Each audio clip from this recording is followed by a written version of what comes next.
anymore. We Here are we go. into game here. Oh, we do apologize for delay. Oh, we just do what we can, you know. And there's a player who had some issues, so we gotta just let them work through it, and they did. So here we go. Well, It's going to be having Sakura on attack to start off with, so that'll be interesting to see how that unfolds for them. Is it going to be the classic 4-2 split defender favored cafe, or are we going to see something a little different here, Book? Well, first the bans, and you mentioned Thatcher, 100%. Will that change here? I have my doubts. I think it'll stand. there's no way. Yeah, there it goes. Immediately. Tidal just taking it right off of the field, not wanting to deal with the British Shepherd. He is British, right? I'm not going to get some angry Yes, messages yes. from some. SAS, my boys. Sledge, What's Smoke, Mute. I love them all, honestly. All They're those pretty good. operators are good. Iconic, truly. Next to be taken off the table, though, is going to be the Maverick. Not incredibly surprising, all things considered. It is going to be hard to get into positions. I think almost impossible to actually get into position through Bakery Wall now, right? You know, having Thatcher, having Maverick off the table, what you're going to be trying to clear from above and then open up the wall, and it's a lot, a lot more to contend with. What we were talking about previously, Mira, of course, taken off the table, and I would expect to see Valkyrie off of here. I know you were kind of talking about that beforehand.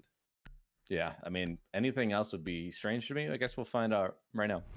And there it is. So, there's no doubt. You know, I was like at 99.9%. It's like, yep, this is just what the bans will be. 3 of them are decided. Maverick's the one that, like, you know, higher percentage that he would be banned. Not guaranteed, but this is very standard lineup for the ban. So this will play out like a normal cafe to my eyes, to me. So I expect it to go 4-2. This will still be defender favored, even despite those bans of Valk and Mirage, simply because that's what teams are going to be used to now. And I think there's always going to be that factor of you have to come to us. We get to set up the site. You have to play around that. You have to adapt a lot more on attack than we do on defense. So those defenders, well, all they got to do is really sit back and just have a good time, make sure they're not giving up too much map control, and then they can just play off the time. So it's kind of the game plan I expect to come in. But this 6 pick onto the Buck will allow them to go below potentially and start moving these players around. But they're actually going to go basement, so this will still allow them to do that verticality from above that you had mentioned before. Not even the most interesting 6 pick, though, as Tachanka, Mr. B bringing the beast from the east himself. He's going to be on the table. And I haven't really been seeing a lot of Tachanka setups. I know we've been commentating a bit in some of the other leagues that we're in, right? We have seen some interesting Tachanka usage, but primarily it's really just site destruction, right? He's really just dedicating himself to site destruction in these early stages and really position himself as more of this anchor. You know, you're not going to be having a roaming Tachanka usually here, but who is going to be roaming is Maxily. And the roamers on Cafe are pinnacle to these defenses. I know you were kind of talking about him kind of sitting, oh, is he going to do it? He's going to do it? Ah, not going to see anybody. Maxley already showing no fear against Sakura. He's just going to throw himself, throw his face outside the window there. But yeah, it's really the roamers, right? That them wasting time really shows, or really can kind of like decide rounds, right? Really shows how strong a defense can be with competent roamers, right? And I know it's really going to be on Maxily to kind of stem the attack from Sakura here, as he is looking to hide from the drone of Natural, but I think he was actually seen there, and he's going to be backing up a bit. Yeah, just trying to buy time up above, like you had mentioned. Something else to point out is the Echo is being brought. You mentioned him as someone who, like, well, yeah, just because his drones are visible, no, they're not invisible, doesn't mean that he's not powerful off. He brings a shield still, which is always important and useful. But on top of that, those drones, if you know to place them or throw them late or however you want to do it to disguise them, not allow them to die early, they'll play that factor of still denying the plant later in the round. So still a very good op to be bringing. So coming out on attack, though, they're just going to be doing that roam clear, like you had mentioned, trying to find out where this Vigil has relocated himself towards. While Buck is just going to be trying to do some of the vertical play to open it up so they can do another layer of vertical play once they get to that second floor. Something that was interesting there was actually Reed Sink's aggressive positioning upstairs by the library area, right? He was kind of sitting near the hatch, potentially providing a refrag for Maxley if he got caught, but I think he's actually backed up now, and it looks like most of the defenders are sitting on the first floor here, and yeah, there is everybody not really wanting to lose anybody, but they've wasted a bit of time here, a minute and 15 onto the table. The problem here, though, is that they're not going to be playing a song and dance, and as the first engagement comes up, Korn has realized that he's going to have a lot to deal with, and he's got to watch his feet as well, as looks like a C4 is coming through, taking a bit of damage from him. And down to only a minute remaining, so these defenders have roughly done their job, but if they get a few picks from above, it could still be very winnable for these attackers, but so far nothing is being given to them. And I like this. They're all playing off-site, but very close. They're just lurking around where these attackers could push from. So they're just going to be playing here and denying the drops once they start coming through. And 40 seconds remaining is going to say that this is going to be a rushed attempt to get a plant. Or they're all just going to go kill hunting, which I don't think is the plan. So far with 30 seconds remaining, it's just not looking very great for these attackers. Yeah, you were talking about them playing offsite. It's really interesting because it's hard to remove anchors from their strong fortified positions if the anchors are not even there and the execution is coming through here. Awakened has dropped with the rest of his team, realizing that there was a Tachanka there, and he's actually, Mr. B is actually going to be able to get a kill onto Korn with his fire. That's gonna be another double kill from Maxley here. He is down in the process, but that was a 5v2 here. Natural Impulse really don't have a hope's chances. Natural's gonna go down to the Hail of Fire from Pack Rat, and Tidal takes the first round here in Cafe, very strongly making a statement up against Sakura. Wow, that was just domination, and it was all on the back of what you had said, just by the time, and they did. And they didn't lose anyone, which is really important, honestly. If you lose that opening kill, you might leave something open for the drop to come through, but that just goes to show as well why they had chosen the T'Chaka. They come in, they play off-site, and you're allowed to do that because of the projectiles and the fire that will deny them being able to push in. And T'Chaka has a decent bit of those, so he can just play off into the hallway and just shoot those in. Hopefully, it doesn't get picked off, and then you're pretty much sitting there and winning a round off of time. And so that's what we saw play out. And then the other problem is that they didn't do a split push, and it really came down to not having any real control. Yeah, they had the verticality, but then they noticed, oh wait, we can only just drop hatch. The wall's fully reinforced in white, so sometimes they'll leave them soft. This time they didn't. And so yeah, we'll allow you to drop, but then you can't also have someone else pushing from the back or doing anything to support you. And no one pushed down either of the other staircases of the red staircase or by Whiskey on the brown staircase. So no matter what, it was just really one-dimensional, and that just plays into the defender's favor even further. It's kind of a reason why Kitchen has been picked up more as the starting site here on Cafe, because traditionally it was third floor, right? You would hold Cocktail, you would hold Bar up here, and that's just how you go. And it's still done in ranked, but Comp here, they've realized that everybody knows how to attack the third floor. It's actually not that safe of a site at the end of the day, and it's even been relegated to the third pick site, as we see here now that we're on reading. And that has a lot to stem with. A kitchen is incredibly hard to attack, specifically because of the bans that we're looking at. Thatcher and Maverick being taken off the table presents this really rough equation for the attackers here. Do we waste all the time by attacking from a top down, or do we try to just rush on a site, bullying our way through prep? And it's not good either way, right? And we saw the strategy that Sakura took. Did not work out for them, but I'm hoping to kind of see some adjustments go in the future here, as we're undoubtedly going to be seeing Kitchen again. Well, last time they did clear out the room, but they didn't get the kill, right? They just pushed him back, and it did take a lot of time. So they're going to need to take less time here clearing out this top floor. And I like the job of getting on those back windows and putting some pressure here while you try and help out your teammates. They're going to be burning out any ADSs and Wamai that might be in there, as the Wamai is not on the board, but still, it's better to be safe than sorry. You never know on this map what the op choices will be from those defenders. So doing the due diligence there, but not able to get the kill with the nade, so it's just really burning more time as they're not able to get anything from it. Yeah, they gotta be careful with this drone economy here. And I was kind of mentioning it previously, but they're wasting a lot drones here, and it's actually going to lead to one of them getting killed. Maxley is going to be taking down Impulse. That's the book off the table, and both drones in his pocket. A huge detriment to their information game here, as Natural's going to try to get the pick up and refrag, and he's not able to. Refrag grabs up a nice solid kill for himself, cementing this man advantage here for Tidal. But finally, we see some light from Sakura as Korn takes out Maxley. That's a Vigil gone. Well, that's their first kill from their team as well. They didn't get a single kill last round. It was almost a flawless round, except for they had one player survive. Mr. B, though, he's been really good this season. He's had a 1.2 rating, highest rating on this team, and he's going to pick up an impactful kill there and put them into a 4v2 situation. Only a minute remaining. He's just going to be trying to buy more and more time upstairs so they can't get that verticality. And it doesn't look like they necessarily know his position, but never mind. He does get a kill before he's taken out by Awakened, and that's going to put it into 1v3 for Awakened. And it's not very great. He's going to drop down into Laundry and try and engage the man in the hallway, but he's going to get shot while he's singing a song and doing a dance, back stars. And Tidal take a second one in a row. kind of see the difference between Tidal's approach towards setting up crossfires and Sakura's approach to setting up crossfires there. When there was one man remaining, they were making sure that they had all these angles covered. I did like upstairs how they took their approach to removing Mr. B, right, the Goyo um, sitting in cocktail. They had one player try to run through his line of sight to not get shot. At least that's what it looked like, right? While the second player swung from behind him to secure the kill. And it sort of worked, but it would have been better not losing a player in the process and trading out in a situation where you really were not able to afford and did not need to see that. So Tidal's going to be leading 2-0 right now, and we are going to see some cocktail action. And an expended C4 right off the bat here.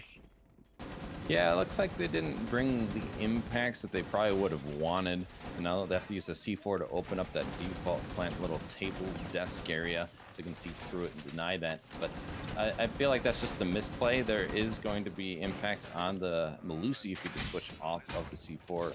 So I think that would have been a better trade-off. You could have made another rotate, or if you didn't want another one, just keep it in the back pocket. Having an impact isn't always a bad thing, you know. Maybe you can get a kill, pokeball someone, but that's just not going to really be all that impactful, as they still do have 2 C4s in pocket, so not the end of the world. They're going to be making those rotate pulls with the Tachanka turret in hand, so that's good. Awaken goal, getting a kill onto Maxley. He's not going to allow the spawn peaks to come through this time. And opening engagement coming for the first time in Sakura's favor. No, no, no, good night, says Awakened here. And actually, the aggression that we've seen previously is definitely going to be tempered a bit, I would imagine, after that.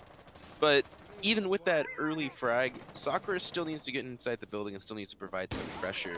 It's interesting to see Mr. B sitting on the Tachanka again, by the way. I just noticed that he picked up the operator. It did bring him some success last time. How do you really think he's going to be faring in this meta?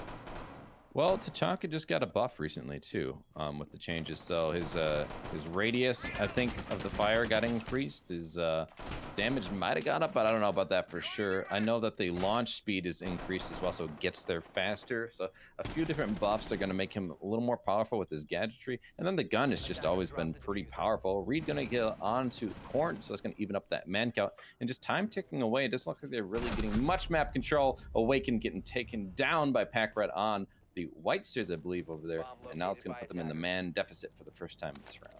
Yeah, that was kind of an unfortunate engagement. He has crossfire right in the wrong spot as another kill comes through. Natural grabs up yet another kill for himself. X-Star is going to be taken down.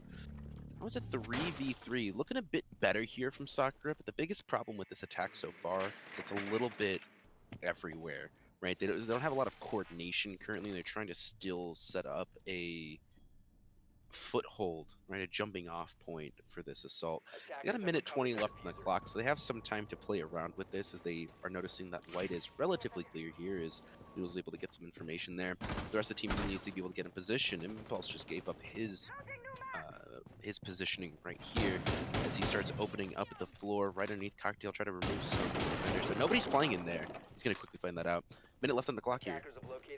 I think Tachanka, Mr. B, is still playing up there, but he's going to rotate over to Heaven now, so they're going to be shooting in the wrong spots here. And I did see the verticality as an option for the Buck, but usually you really do need to clear that piano area and just try and take that control. But they're going for a completely different push, and it's not looking like it's working out, honestly. Yeah, it is an even man count, but they have no control. They're going to have to push up a staircase or try and jump in on a window, and so far that's not looking like the best option here. And I am very worried for Sakura. They're going to be trying to push up white. It's going to be a flash grenade coming out, but he's going to get peeked by Pack, right? It gets a double there, a triple on the round, and now it's all up to Noodles. And he's on the window and has 15 seconds. So he's just going to get off of that, maybe drop Skylight, but not even. Looks like he's just going to save the KD and talk to his team quick. Be like, what can we do, guys? We just let a full rotate of sights go down, and we're going to be having to attack a basement hole yet again. Probably just taking a second to get your composure there. That was an unfortunate play for Sakura. Great for Packrat, though. He just swung at them both. He's like, all right, I'm going to throw some flashbangs. I'm going to be playing as aggressive as possible here.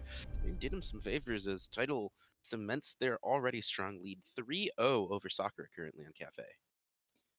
Yeah, just they've looked not very strong on attack. I'm just going to say it. Book Sakura. They're trying different things, right? They're just trying to be a little different. It feels like that attack coming out from below. We didn't see them get much top floor control. They didn't go for the piano take. they didn't really repel on the back windows. At least when they did, they didn't get any gain from it. And so it's just one of those things where it's like you're trying something new, but you're not getting anything from it. Just I like the difference. Maybe that just fits their play style, their team synergy better, but it's just not working. So you have to make the adjustments when that happens. Now, the thing is, this was the site now that they're back downstairs in the kitchen. This is the site that was almost flawless for Tidal. So Sakura needs to make adjustments. Now, they need to figure out what was going wrong. They did clear out the roams, but again, didn't get the kill. Took too much time doing it. So they just need to clean up a few things. I think they could find success there. They're winning some engagements, but when you have a man advantage early after getting the kill onto Maxley and you're not able to carry that through to a round win, that hurts you a lot. We know where it stems from, Wes. It stems from their drone economy. The information that they were able to gather that in that late stage of the game was minuscule in comparison to what they really needed at that time. And took a look at the drones in their pockets, wasn't there, right? There was one drone between the three of them that was available. I don't even think that, I think it was Noodles had. I don't even think he threw it out. He had a lot of time to do so. But that just spells tragedy, and it's disastrous for teams in those later stages of it, because you end up in this stage where you're wasting 30 seconds, not doing anything, you don't know where any of the defenders are, and you have very little map control that you can't convert into anything else because of your little information game. So I'm hoping, and I said this beforehand before we started here on the cast, I'm hoping that Sakura realizes this mid-game, realizes what the problem is, and adjusts accordingly, because it's not like there's a ton of information denial on the side of Tidal. Right, they don't have any mutes, they don't have any Mozzies, all they have is a Vigil, and it's not like he's going to be very actively able to kill all of the drones. So it's just a little bit of unfortunate here, and we see this again in this position, right? It's 2 minutes, right? So it's already been 20 seconds where they're up on the roof. Oh, he's going to be a swing. Actually, he's not going to be wanting that smoke, it looks like. But they didn't have any pre-place up here, and they spent time droning and waiting for one person to drone before everybody else walked in, right? Working on the information. And this is what happens when you know the information. Awaken just going to be taken down by Packred right off the bat. At least the refrag comes in from natural, but Packred already padding that entry kill ratio that he is already really dominant in, so that's only going to further increase. But even man count, they got the kill onto one of the, well, the only one with projectiles here, the Ash. So now if they need to take care of anything, which it looks like there's nothing on the defense they need to take care of, so good for them. But had they brought a little bit of a different lineup, there might have been Maestro cams they wouldn't have been able to clear now, and things like that. Maxley will rotate back up White, and he's going to do some damage here. He gets a kill onto Korn, and that is going to be the Capital off the board. He is also the one with the hard breach gadgets. They don't have that in pocket anymore either, and now I think he might have even had Diffuse, so this is not looking great for Sakura. Yeah, the biggest thing that Maxley does here by going up very slowly on White and getting a kill is put some fear into Sakura. Oh no, he's gonna be dropped. Oh, no. He loses that! He loses that! Maxley, no! Impulse takes the dub air, is very happy to do so, I'd imagine. Is now it is 3 for 3, a little bit. I spoke a little bit earlier here as Mr. B grabs up natural. Now it's down to a 2v3 here in Tidal's favor. 43 seconds left, and they're no closer to getting on the site than they were previously. I think they're looking for the drop, but having to re-get the diffuser is definitely putting some hampering onto their timing. I think they actually have the drop open up for them, but this didn't go well for them last time. And with significantly less manpower and significantly less, oh god, health on Impulse specifically, I'm not too sure how well this drop is going to come through. There's the fire comes down, X-Stars grabs a kill, Noodles drops, hits the ground. Now there's 10 HP on the entire team of Sakura, and that is some dangerous fire to be staring at, as Mr. B could be wasting a tremendous amount of time, and he doesn't even need to do anything here as X-Stars grabs up yet another kill for himself, and Tidal takes their 4th round. Maybe the 4-2 split's what we're going to be seeing here, but I don't know. It's looking a little bit rough for Sakura. It could get worse. That is 4 in a row. There's still 2 more rounds to be played out for the defensive title. So Sakura has the chance to get the 4-2 split and make it respectable, right? But at this point, it hasn't been too respectable as they haven't had much control. We've mentioned it a few times. The information game, they just get pulverized yet again. The push-ups. Packrat gets that kill. Okay, they get the refrag. But then Maxley pushes up the other staircase and also gets the kill. It's like, what is going on, guys? These air jabs need to be placed on the staircase after you know that they've cleared out from the 2nd floor, or you hope that they have at least.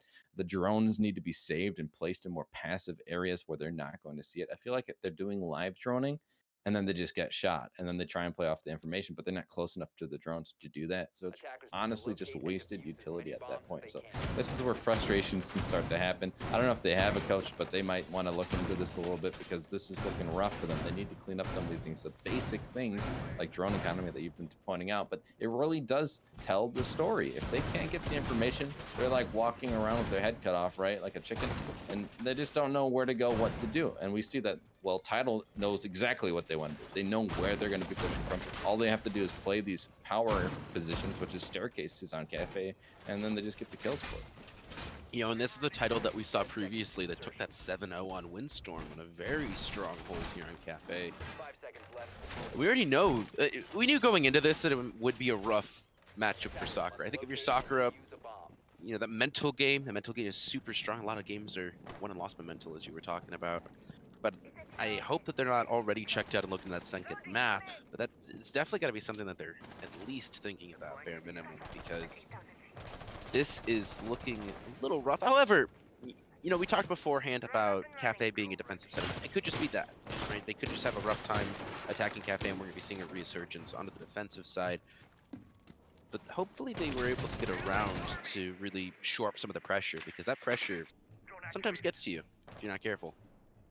Well, pressure will be mounting. I mean, that's 4 in a row, and the more of those that keep going on, if they find 2 more, then perfect half comes in for Tidal. It's almost game, set, and match. You very, very rarely see a team come back from that. So I would like to see them get one of these next 2 rounds, or else it's really going to be virtually impossible for them. I would just have to say it. But maybe they'll be the outlier, right? They'll go against the statistics on that one, but I wouldn't bet on it. In any case, they're going to be doing the stronghold. They know last time they like to play on that window. So Mr. B trying to be very aggressive onto it, but unfortunately the Nitro Cell won't catch anything. So it's a little bit of a wasted utility, but you know, he still has this power position, and they're not really doing much to clear him out yet. So I'm sure he's fine with it. But if he gets too aggressive here, he could get taken out from above, and he will. Natural just waiting for him. He just walked into that gunfight and lost, never knowing where his opponent was. And that's going to give a man advantage where it really wasn't necessary. This could be the time for Sakura to start capitalizing on that.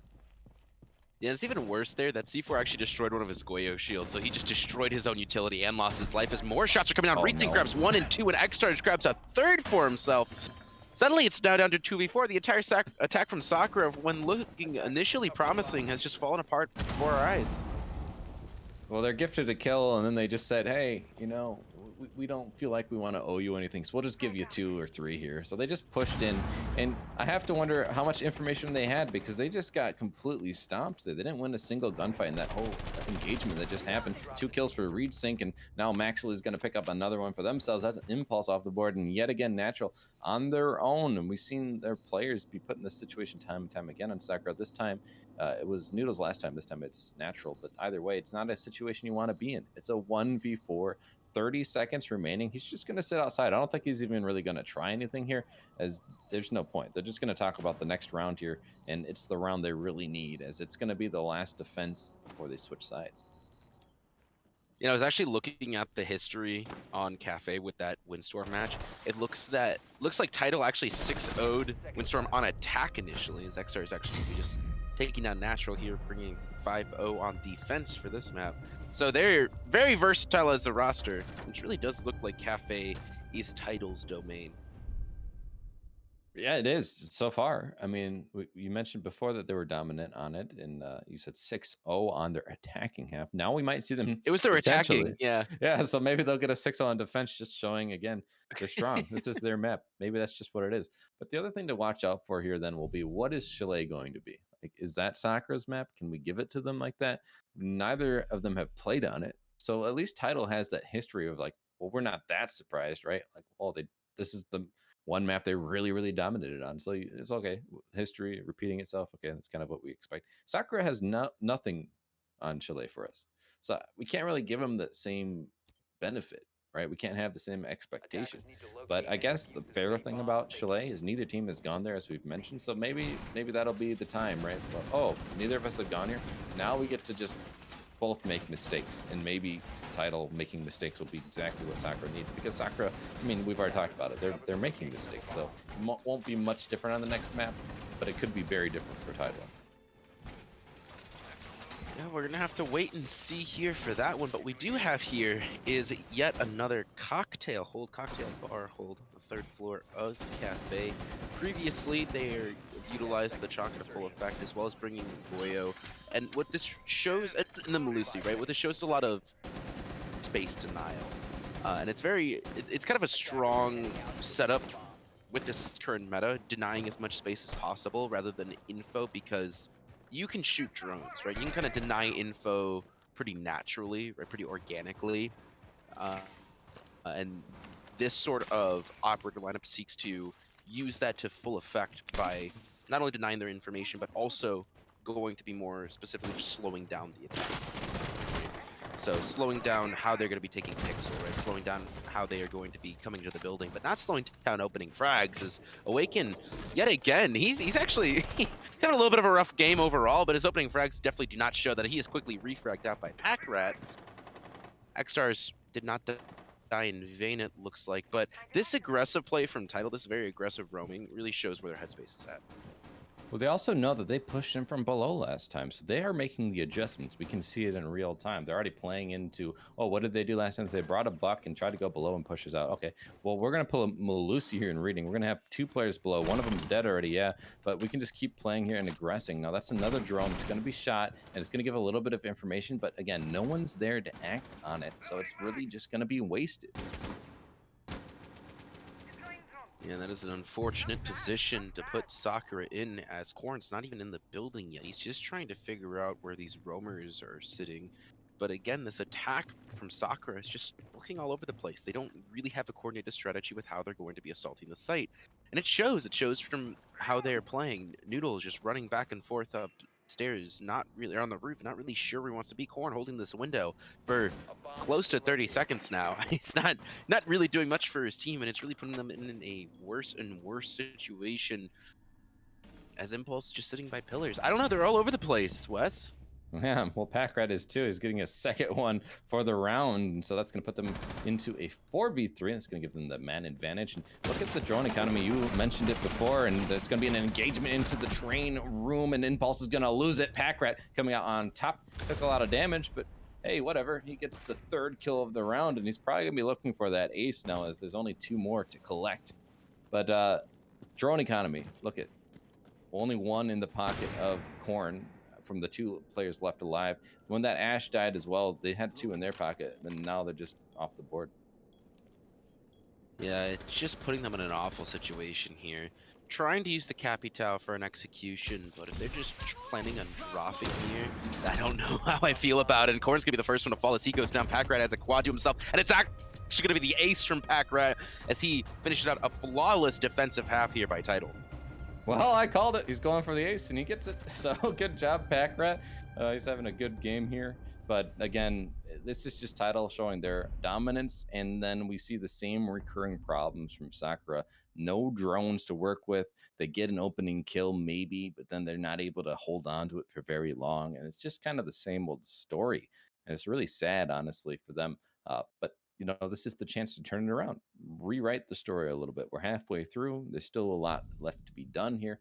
They are going to be on the map point from now on, but at least get a couple rounds. You don't want to be 7-0 going into your map next. You want to have a little bit better mentality. So you need to fight, even if it's not to win the map.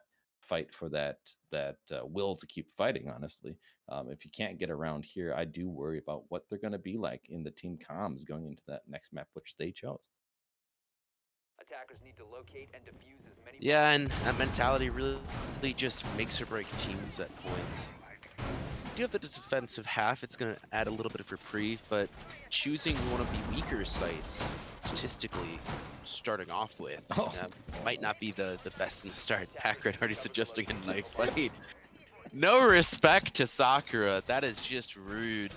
Already offering up, it doesn't look like it's going to be taken by Sakura, as they are, you know, they're storing their mental, right? They're saying, you know what, that's fine, we got this. And you see that from their movements. They're not playing like they're mad. They're still playing strong. Besides that, a little bit of a flub of a fight in mining, but we won't talk about that one.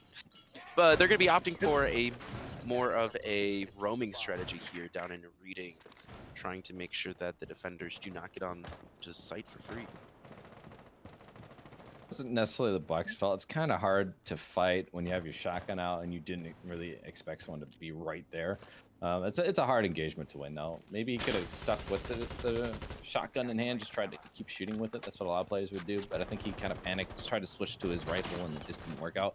Natural can take a lot of damage from up above, and that's going to leave them on very little HP. But hey, they're alive, so that's a gun in the game. So, and looking at the lineup, very different coming up from Tidal. They are going to be bringing the duo of Zofia and Ash. They're going to be bringing the Sledge, who does have nades. So that is going to be a benefit instead of the Buck, but they can't go below with the Sledge, so there's a little bit of a trade-off there. But it really looks like this is more of a standard lineup, what we're used to seeing, except for the Hibana instead of an Ace or a Thermite is maybe arguably not as normal, but it's still a hard breach. That's all you need.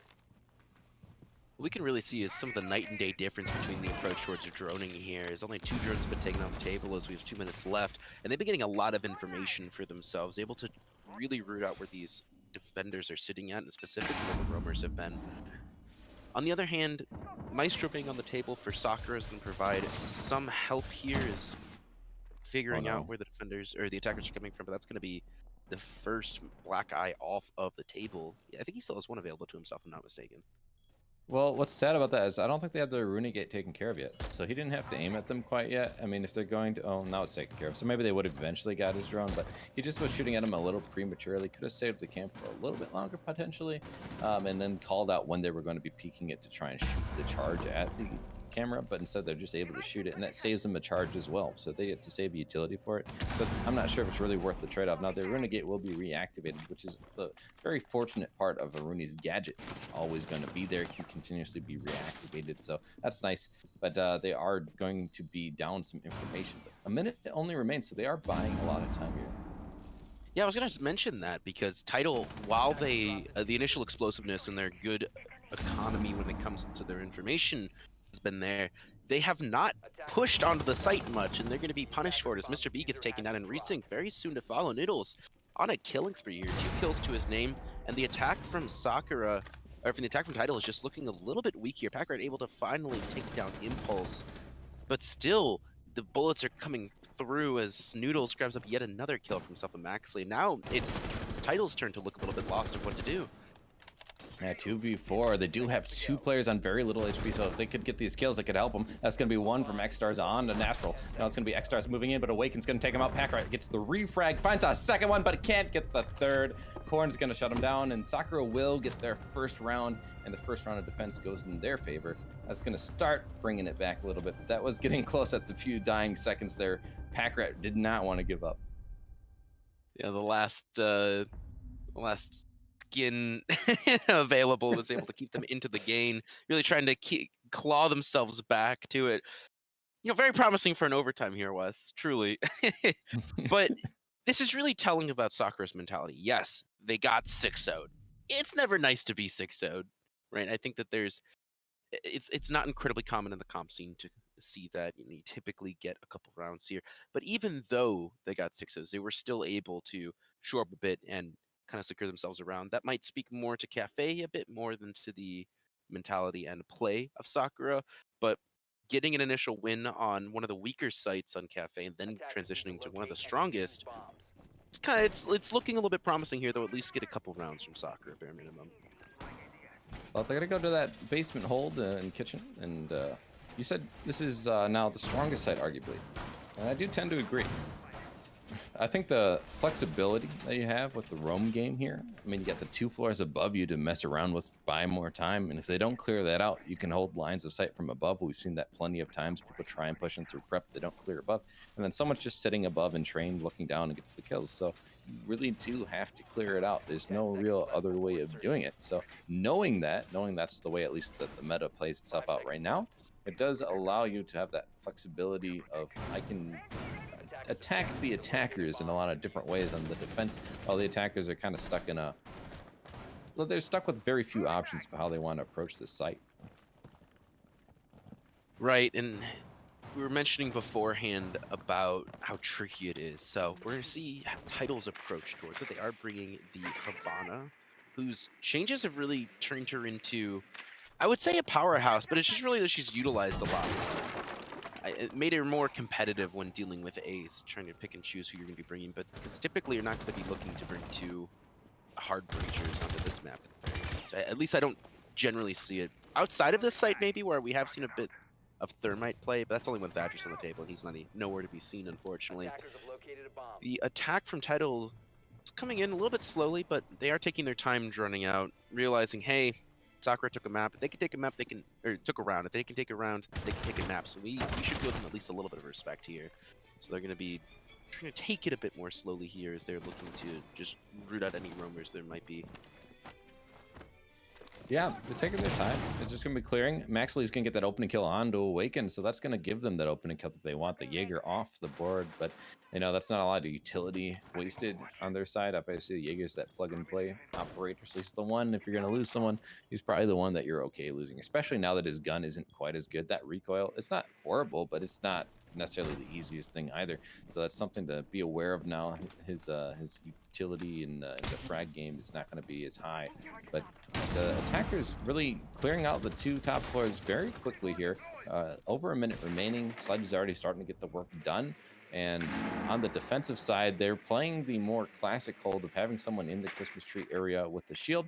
And so that's going to be helping stop the push down from the hatch into freezer. But the players, we're seeing the drone work come out from these attackers. And as you mentioned, that information game was not there for Sakura, but it does certainly seem to be there on the side of Tidal. Let's just see how much they're getting from each drone, right? It's not just to throw it in, let it get shot, be done with it, right? It is sit there, grab a lot of information, have it set up for potential flanks later into the round as roamers are going to be moving into position. And it's really providing them with that edge over Sakura, which any attacking team desperately needs in situations when they're assaulting Cafe. 30 seconds onto the clock. It might be a bit of a rush here. We knew they were trying to find where the Kaid's Electric Claw was to try to get in through try to get in through Bakery, but they will not be able to, unfortunately. Reedsync trying to back up Packrat here as they shot a smoke bait, and it's going to be picking a fight here with the impulse. The frag comes through. Packrat's going to be going down as Corn grabs up another one for himself. Noodles grabs one as well, followed swiftly by Natural. Maxley finally on the board here with the only person on his entire team able to get a kill, as defenders have control of site, but I'm not sure if they have control of the diffuser though, as Sakura is going to be taking another round for themselves here on Cafe. Well, they're looking a lot stronger in defense. You can give them that. It wasn't as close this time.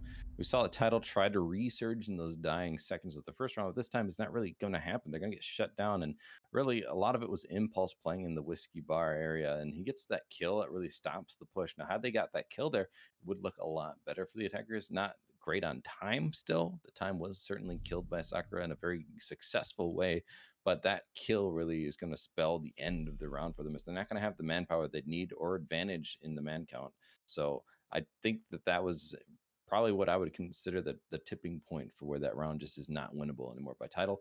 But now they get to go to that third bomb site, which you've said has become stronger. Maybe upstairs is the weakest site. I think it depends on the team, really. Some teams are really good at holding this site. Other teams do seem to struggle, and I'm curious to see which of those two is Sakura going to be. Yeah, and that's really with the development of crossfires. When teams are not able to create these effective crossfires between the myriad of rooms here in Cafe, whether it's on the third floor or the second floor, it spells doom for anyone that's trying to hold. What I have been seeing recently, however, is this inclusion of a Rooney to these holds, and I love it, honestly. Able to create some firing lines that are typically harder to replicate with something like a shotgun, right? A little bit more precise, a little bit more what's the word? Scalpel. It's like with a scalpel, you know. It's just it's very clean, right? It very much presents a rougher attack strategy from the attackers, as now they have a lot of angles that they're going to be looking at, and you can expend less reinforcements as well as just throwing at the sewer gate. We actually see sewer gates actually be used more typically to make the attackers have a rough time transitioning between doorways, as there's a lot of doorways on the third floor that's kind of rough to get through when there's all these gates in front of you. Yeah, you see one right there. Yeah, I was about to say, these gates are strong too. We mentioned before that they're invincible. They can be deactivated, sure, but they can be reactivated. You can't really get rid of them permanently, so you have to act on after you get rid of them. act on it very quickly and push through them, or else you can find yourself stuck outside of them yet again, even though you just burned some sort of utility or some of your life to push through them. So that's something that makes these attackers have to really coordinate very well and be sure when they get rid of the gate, we need to act on it. We cannot waste that opportunity. So I'm curious to see how well that'll be executed. Packrat having a really good game so far. He had that ace, so even if you took away that round, which you know you can't really necessarily do, but if you did, you'd still be at 8-3, which is a really, really good scoreline anyway. So already hitting the double digits, just looking really good for him. Now, Impulse on the Pulse is kind of, you know, ironic maybe with the name, coincidental, who knows, but he's going to be feeding that information that they were lacking on attack a lot of the time. So I think this is an adaptation from them to know, hey, we don't always have the most information that we'd like to have. This is an op that would really help us out. Right, and we see where the benefits of that come from. Natural's able to get the kill onto Reedsing, going to be opening up the attack here as Packrat very swiftly able to get the refrag. Natural's going to be going down, and Exar grabs up yet another one for himself, and the attack up here is proving to be very effective as the defenders are just falling apart. Packrat, though, not checking his back here, and it might actually be shot, and yes, he is going to be found by Korn. He's just going to be jumping back into Cocktail, trying to get a second one for himself. He's not able to do so, however. Backs off, and I am just corrected right here. He swings again. Mr. B's going to be taken down as Max is able to finally shut down Korn. Now we're in a 2v2, however, as this defense from Sakura still pretty strong. They have some utility still on the table here in Awakened and Impulse ready for the attackers to make their move. That's a really nice kill from Korn. What a nice shot that was. But now it's going to leave them in a 2v2. And so what's going to happen with these attackers? They only have 30 seconds to start moving in. That drop is going to not be heard from the Jaeger. Maxley gets that kill, but Impulse gets the refrag almost instantly. X-Star's in a 1v1 now with the Pulse. He's going to be giving that information to himself, potentially here with his scanner, but he doesn't use it. He's going to be rotating towards that closet, a laundry hold, and he's not going to be able to get the shots. The bookcase being hit, and Pulse gonna get that kill on X-Stars with the pistol. That was really close 1v1, but Sakura is able to squeak out the full rotation 3 sites in a row now. Yeah, it really, you know, I was talking about it previously, right? It really speaks to what Crossfires can do, and they set themselves up perfectly while one of them dropped there to it. Unfortunately, not hearing the drop from Maxley, able to get the kill there as Impulse shores it up for his team, claws it back, and gosh darn it, we all give. Maybe we will see it over time. I don't know. They're looking pretty strong here on defense. I can't shake a stick at what Sakura is doing currently, and I say it has a lot to do with the Aruni being on the table as well. Yeah, we were really harsh. I mean, I'll admit it. I was really harsh on Sakura on the attack, hard. you know. But the drone economy was, you know, looking rough, and I'll say it too. They didn't really have as many close rounds. We've seen it come down to 1v1s, 2 rounds out of the 3 now. So Tidal's certainly bringing it close. But I think a theme that we're seeing now from both of these attacks is they just can't get the control fast enough a lot of the time. And so they're always in those dying seconds every time they're pushing it. Neither team seemingly really able to get that command of time and get the control of the bomb site's area, the crossfires, as you like to point out. They don't have that when they need it. And so then they just go into the meat grinder in those last few seconds. And Tidal, they've been able to get kills off of it, but not to the point where they're able to win the round. Yeah, the biggest problem with Tidal I've seen is really, and you fit it around the head, really they're just execution, right? They take a lot of time. They're really what we've been pinning Sakura on previously, taking too much time to set up the execution coming through, is what we're seeing with Tidal. We saw it previously, and I think it's really the antithesis of it was their initial attack on a cocktail bar, where they were middling around on the side of a map where, you know, you can gain control of Heaven, you can gain control of some of Christmas, even Pixel, but it doesn't do too much for your attack overall, because you're not on site, right? You still have to go through no man's lane, you're still going to have to go through a plethora of angles that are going to be set up by the defenders, and they just sat there. They sat there for a long time, and it spelled doom for their attack. So really, if they are looking to make sure to secure this round, or secure this map, which really, realistically, we should have seen 3 rounds ago, they need to make sure their executions are solid, and they can do that by taking down Korn early, but he's going to very quickly run back, not willing to deal with that smoke. It was interesting to see the move away from playing Pixel that we used to see so often, and the team not going to be doing that. They're going to be just playing in the washroom area instead.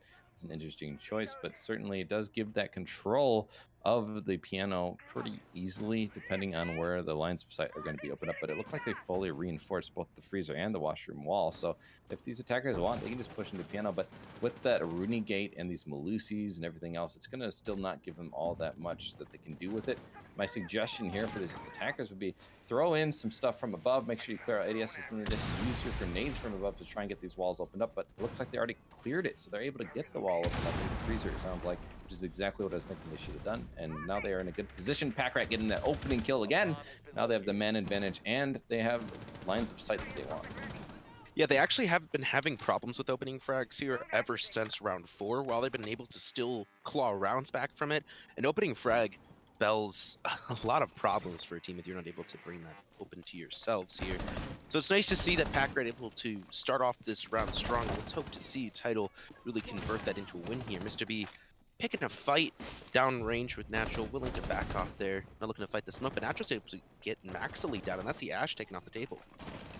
Could try and plant in the corner here, and looks like they're going to be going for that. Mr. B going for the plant. I'm not sure if they're aware of it. They're going to start shooting at him, get the kill. That's Noodle and Natural. So that's going to be 2 kills, and Noodles was down and going to get finished off with the grenade, but it still gives them the man advantage. Now, Reed Sync X-Stars in a 2v3 situation. They have some control. Reed going for that plant, but you can hear the sound cue. The C4 going to come out, but they already got off the plant. They're already out of that position, and X-Stars holding the angle will get the kill. Reed is going to get down, though, and they're aware of this. X-Stars has to push up SMG-11 in hand, but he's not able to do it. Natural will shut him down, and, well, that's 4 in a row now. Sakura bringing it back, and, well, we thought 6-0, there's no possible way, right? At least that's what I was thinking. But maybe I'm wrong here, Book. All of you Sakura haters, y'all better be shutting up after this play because of the absolute strong mental that we've seen from Sakura. They're able to take these losses. They're able to shore them up to be like, okay, you know what? We're down 6 rounds. We got this. We're fine. They crack their neck a bit, and they get to work. And that's what we're seeing here.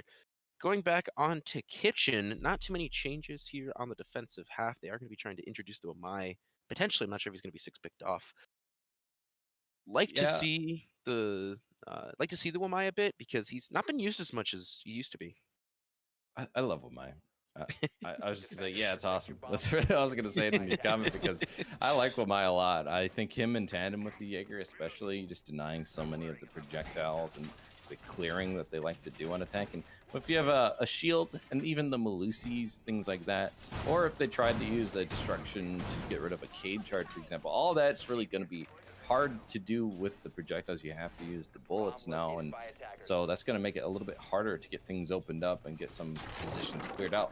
As we see, that shield is going to be playing in near that Christmas tree area, so I like to see it. I like to see it from the defense, but the one thing that they were bringing a lot that I think did help them have success is the Rooney. Now on this bomb site, maybe not as essential, but I still do think that it's a powerful op on pretty much every site, and so to not bring it now, we'll see how it affects them. Yeah, I like the adjustment here from the attack. Opting to still bring the Habana, kind of opening up a lot of sight lines for them, but they're really adjusting how they're looking to attack. Not going to be pushing too heavily upstairs, not wanting to deal with the roamers, and instead going to be pushing straight through Freezer. That's going to be their main eye on the prize here. Corn's got to be a little bit careful here as he picks an aggressive position, almost loses his life, but gets his head down just in time from Packrat.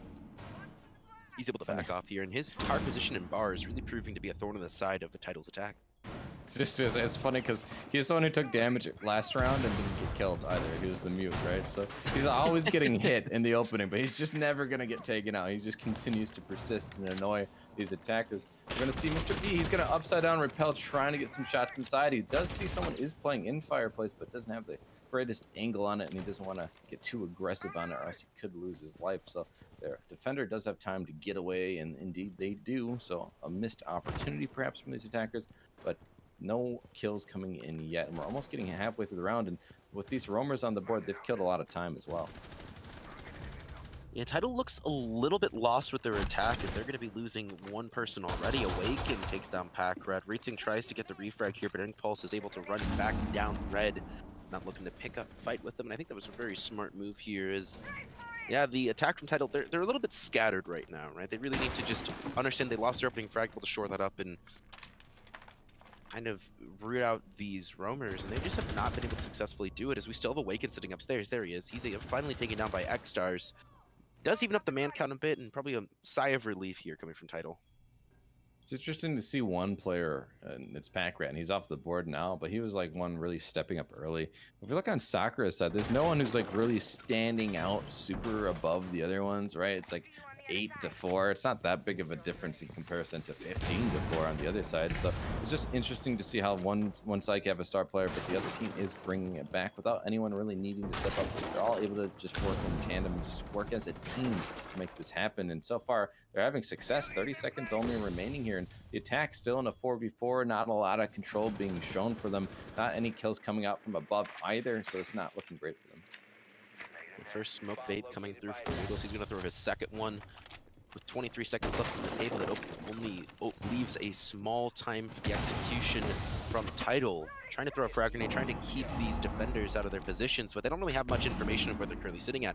ReedSync has information that Thorn is still sitting in coat check, but not willing to push the issue here. Is he be rushing on the site? Maxley takes down Noodles. Now it's looking a little bit better for Tidal here as the diffuser goes down. Naturally able to get a kill for himself. Now it's down to a 3v3. There is not a single player that's really not exposed here. Impulse! He just runs up! He just runs up on top of the prep station. It just takes him out as he's planting.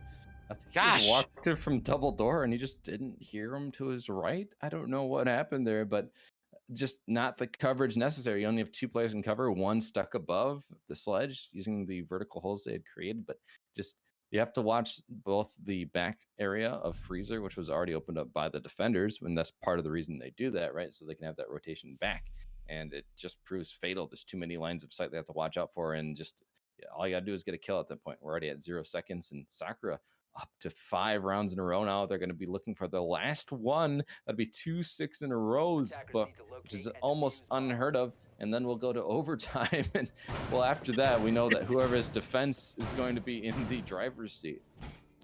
Maybe we're just looking at the wrong thing here. Maybe just both teams have no clue to attack Cafe. Maybe that's really the problem. Maybe that's what it is. They do look a little lost. I mean, we've talked about them being lost in their attacks. They're a little bit uncoordinated, not really setting themselves up for late game success. And that's just what I'm looking at. While we really hammered home on Sakura's positioning and their setups previously, Tidal's not doing too much better here in attack, as they've been really sliced through like butter on some of these rounds. One thing that I want to point to is Packrat. Now, Packrat has been incredibly impactful on Tidal's squad. However, he's been getting taken down incredibly early. His entry here on attack is it's looking to be significantly worse than how his opening frags were doing on attack, and him being taken off the table earlier on has really been putting a detriment and putting a thorn to the side of Tidal's attack as a whole. Right, and I mentioned earlier he was at 13 kills, and I said 5 of those had come from an ace, but that was all on defense, I believe. So he maybe only has 2 kills now in these 5 rounds that they've been on attack, which is just not a great ratio. So you're right to point him out. He is the star player that they had been riding a little bit on the defense, and now he's just kind of slowed down. And it's an opportunity that Sakura has certainly capitalized on. And I think, again, we mentioned before, this is a defender-sided map. You just wait for people to come to you. That's just been the story. And they've just been coming in at the last dying seconds, which is pretty easy at this stage, at this tier of play. If you're already down to 20 seconds and it's an even man count at least, you're already in a really good position. You're probably going to win that round. Packrat, me picking another aggressive position here in the window, and he just gets taken down by Korn. See, this is exactly what I'm talking about. Packrat just proving to be a little bit detriment to the attack right now, is that's Nomad off the table. Still put out a few of the air jabs onto the walls, but at least one dying in his pocket as well as a drone. And suddenly somebody who had like a 12-2 KD on the half now is looking 15-7, so it's a little bit rough. You're still good as a whole, but definitely needs to be careful with how he's positioned himself. C4 coming through, Mr. B taking a bit of damage here, but not pushed off his position, as Natural's going to be taking the max. Quickly refragged by ReedSync, who grabs the double for himself, as Natural is also going to be going down. Nice C4 from Impulse, going to be evening it up. ReedSync taken down, now a 2v3, but Tidal still at the man disadvantage. And X is just on the roof in this whole situation, which is really interesting. Now, we do see that Mr. B is the AIQ and is trying to counter the Pulse play, but Pulse is still on the board, so he's got to be very careful. But when he had his gadget out, that's when the engagement started coming out, and unfortunately, it wasn't really Pulse doing that, so we do lose a man, and then we did see Reed get 2 kills, but then the C4 came out and refragged, so the missed timing of things is just more unfortunate. Can't really fault the attackers necessarily there. Just didn't play into their favor. But now when a 2v3 and you have the IQ, she doesn't really bring you all that much utility now. Only those breaching charges, and you already have the sledge. So they're just going to be really looking for these kills with the gun and maybe using some of these grenades in the pocket of the sledge. But they're just not able to do all that much with this utility is my point. And 15 seconds remaining, it's just going to be a rush in. And we're going to see X get the doorway of reading. We have to start pushing in. G8 is in hand. They're going to be the one planting. So the sledge is going to be the one trying to get the kills here. We're going to see X get the first one.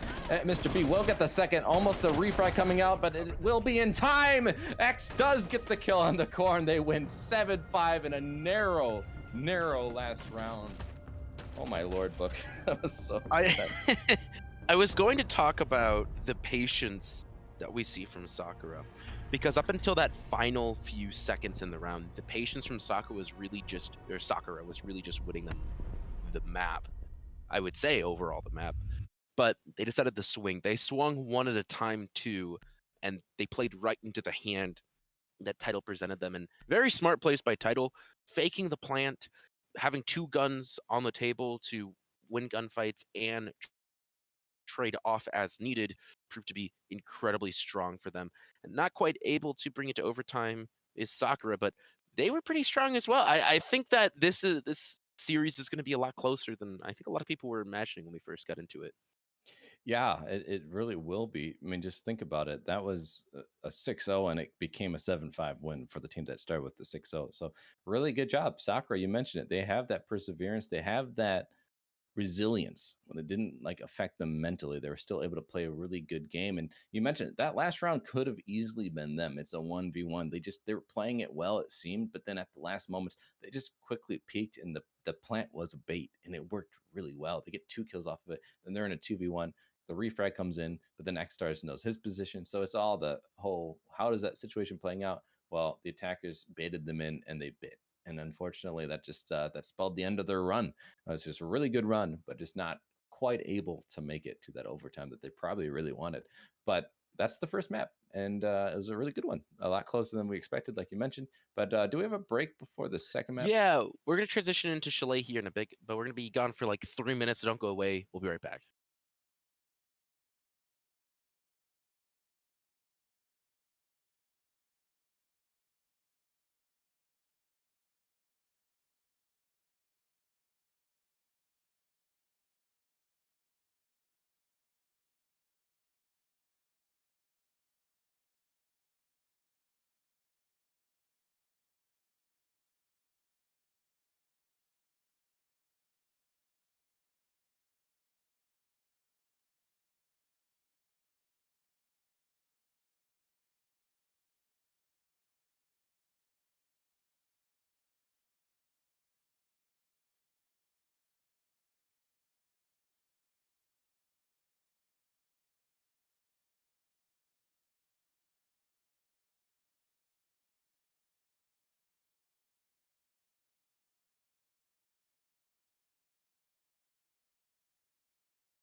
Hello, everyone. Welcome back to SFCL, Solar Flare Competitive League. I am Weealku, and of course, me and Book, the classic duo of the century.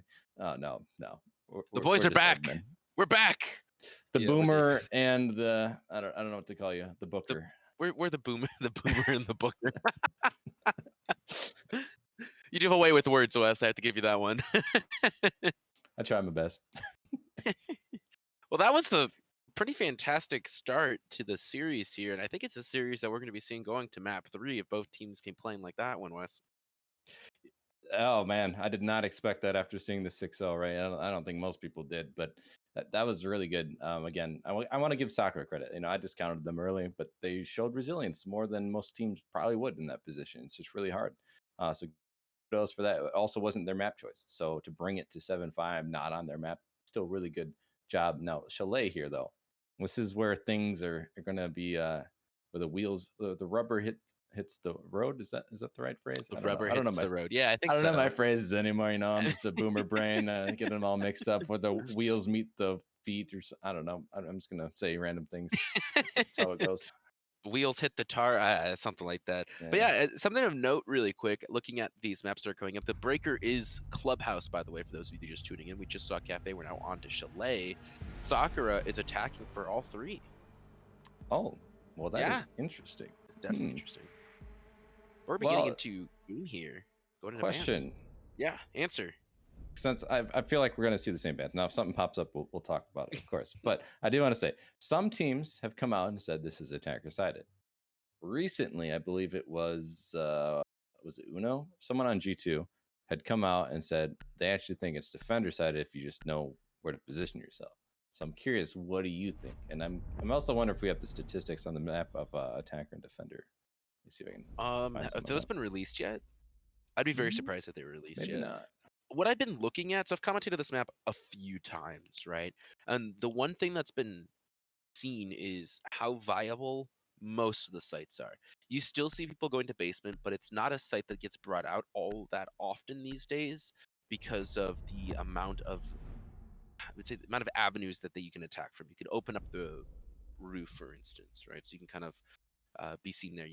If you have a quick assault or a strong assault that's going to be coming in from snowmobiles, right? That's going to present a kind of a rough problem as there's already a hole into your defense. You got to be careful from anybody just rushing in. But with Thatcher Maverick being taken off of the table, not too surprised to see that we're probably not going to be seeing a big rush coming in from the snowmobile side. Kaid, that's an interesting banner though. Yeah. Now with the Maverick ban, it makes sense that you'd want to make things a little easier on yourself. To open things up at least, because this is a map you do need to open things up, and there's certainly things you're going to want to open up. The other thing I'll mention is Mira being banned. Yeah, that's a lot, but on this map specifically, I've actually seen her not banned as much because most teams do pretty much require her for their defensive holds. For example, a lot of people have started playing the middle floors. You need a Mira up top in the mezzanine, or I can't say that word very well. Mezzanine. Mezzanine. I believe near that at least, there would be a shield looking towards the double window, and then the mirror would be looking towards library, into library. At least that's one position. I saw TSM, I think Bolo was playing that position, but that's pretty common. We also see the mirror in other sites as well, but that's just one example. So I think that it would be weird not to see her brought, but looking at the lineup, she's not being brought. So maybe they're just proving me wrong here. But it's such a powerful op not being brought when she's available. It's just kind of mind-boggling to me. But maybe they didn't practice the strat with it.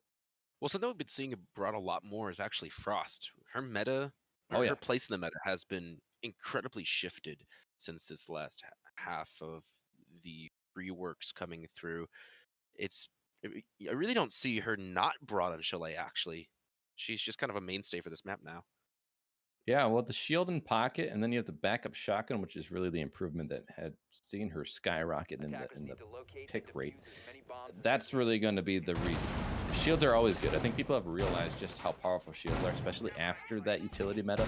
Everyone's like, holy crap, these things are really good. We got to bring more of these. So that is useful. And then her traps, we've seen at higher levels of play, they statistically have actually been more useful. They do catch people pretty frequently. So to use the frost, or the pog mats as they're called, that's going to allow these defenders to play with a little bit of an advantage in some ways, because you hope at least one of the few rounds it's gonna be catching someone, and then they're down a man. At least it does damage to them free, basically, because someone usually jumps in the window and hits it.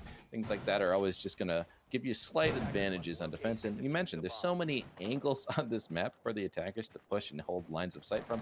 Any advantage you can give yourself is going to help you out. So a shield, frost mats, shotgun backup to make rotations and such, it's gonna all be advantageous. So of course you're gonna bring her.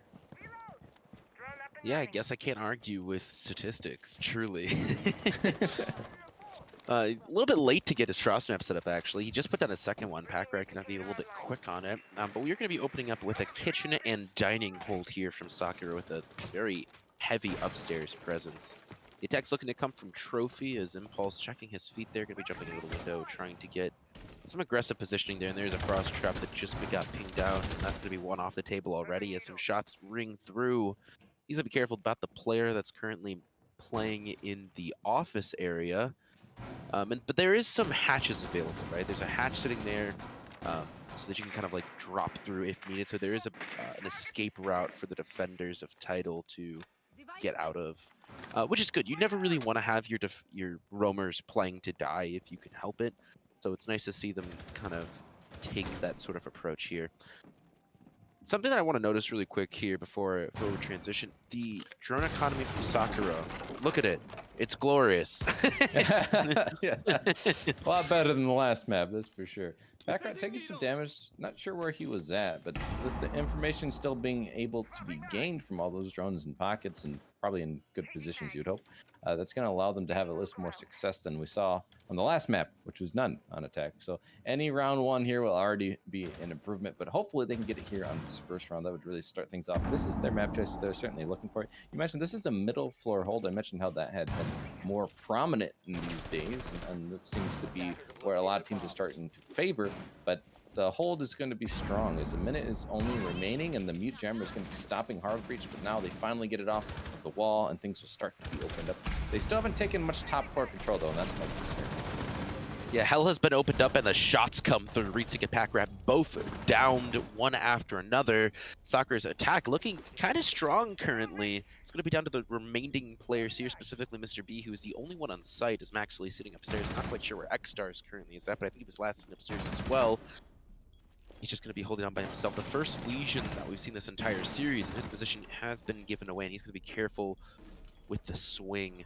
He has a little bit of advantage for himself here. He's got a good half-wall defense, but the attackers are currently making their way in.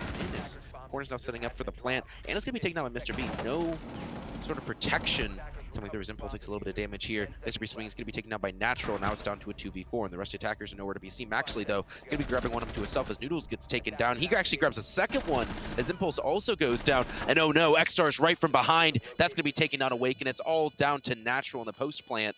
And he's not quite sure of the exact positioning of these attackers. He knows they're somewhere around here, but I think he's playing Ring on the Rosie with X-Stars, as X-Stars has transitioned downstairs, so it's going to be on to Natural to be careful here. Oh no, he's looking one way, but the player's on the other side, but he actually peeks and gets the kill, gets a second. Oh my goodness. Natural clutching it out in the post plant. He was in a 1v2 and made it happen. What a crazy shot. Nice flicks, and wins the first round for Sakura. Who is this guy indeed? They did the impossible here, Wes. Sakura won an attacker round. They said it couldn't be done. That was crazy, man. Now, the execution from Sakura is really what came through. There was a little bit of a flub there, not protecting Korn as he was trying to get the plant down was shaky, right? You knew where the defender was sitting at. You should have been a little bit more on top of it. Right? They had him droned out. But other than that, the hero plays from gosh, I'm forgetting who was the hero play. I think it was Natural. My bad, guys. But the hero plays coming through was able to show up the round. But you don't really want to be relying on hero plays at the end of the day. You want to be relying more on refrags. And losing 2v1s one after another is something that needs to be fixed here from Sakura if they're trying not to just rely on these hero plays going forward. Yeah, Well, on the other side of things, Tidal felt like they had a really good chance. They're putting themselves into a 2v1 in the post plant, not able to carry it through, but it was a close enough round that they're deciding to go to the same bomb site. Now, you know, me, I'm okay with it if it's close like that. I don't like it when teams go there after getting stomped though, because it's like, okay, what are you really going to do? It wasn't close enough. So slight adjustments don't seem like they would really make that much of a difference. When it's close though, I feel like, well, maybe it was just, you know, you might really know what you did wrong and you could fix it. So that's my stance on it. What's your stance, Book? I know Infernosis and Fellow, and then they really hate it. It's like a pet peeve of theirs.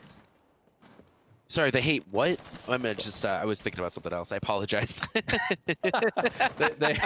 Oh my goodness. My bad. Wes, I'm so sorry. It's all right. My words aren't important. It's all right. I'll just stop talking.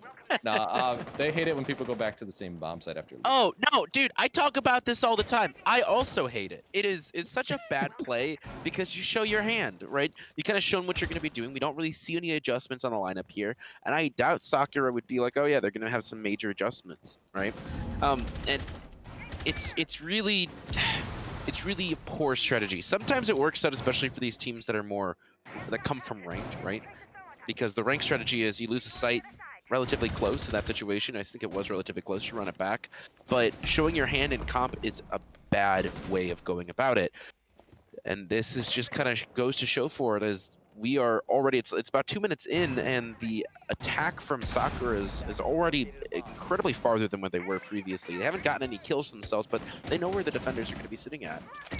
Yeah, and they're able to just play off it, like, oh, you're doing this again? All right, well, now we know exactly where we're going to be, and this is exactly the problem with going to the same site, like you mentioned, is they can make the adjustments if the defense isn't going to be able to make any major ones. Now, if they had played a different strat, maybe it'd work better, but Impulse is going to get that opening kill on the Pankrat, so his entry numbers are starting to plummet here in the second half of last map, and now in the opening half of this map.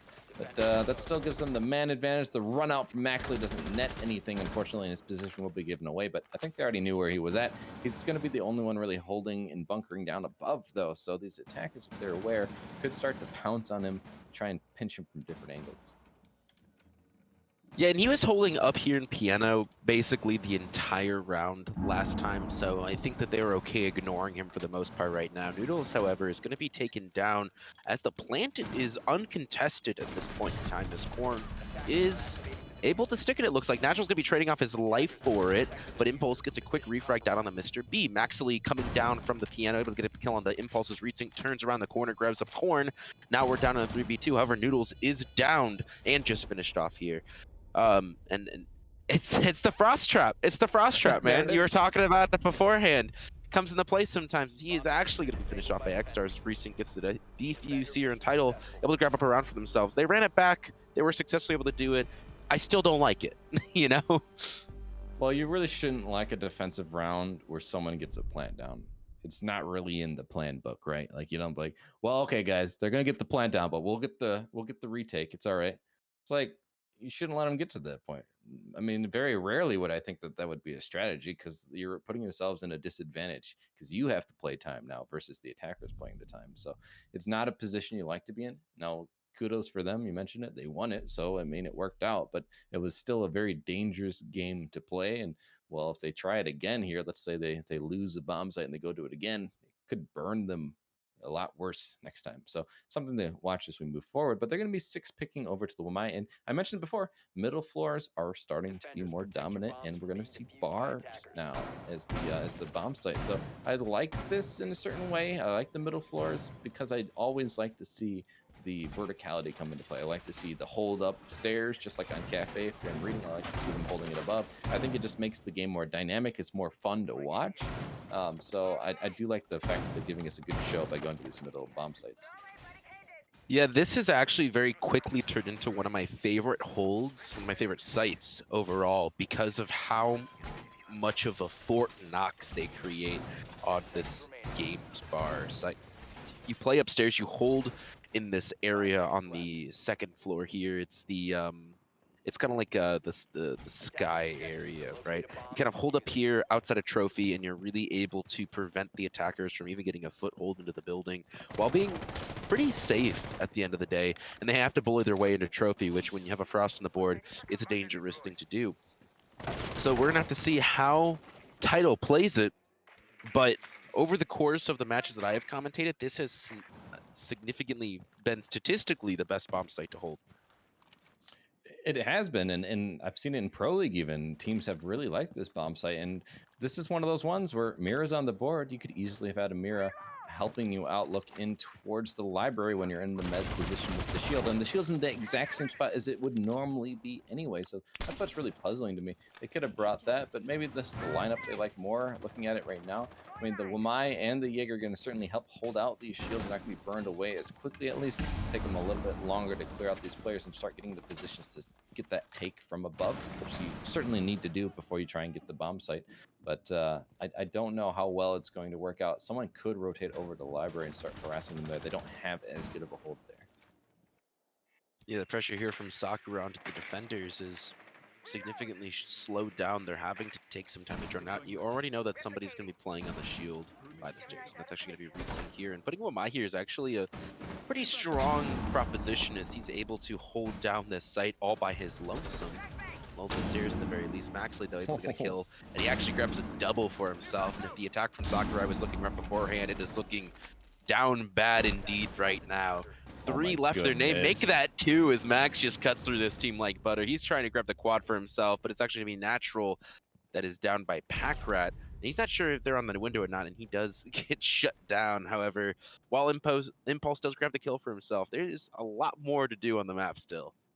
Yeah, minute remaining, 1v4. He needs an ace here in order to win this round. He got that kill on the Max, who had the triple kill. He's going to need to do even better than what we... Oh, no. Is he... Okay.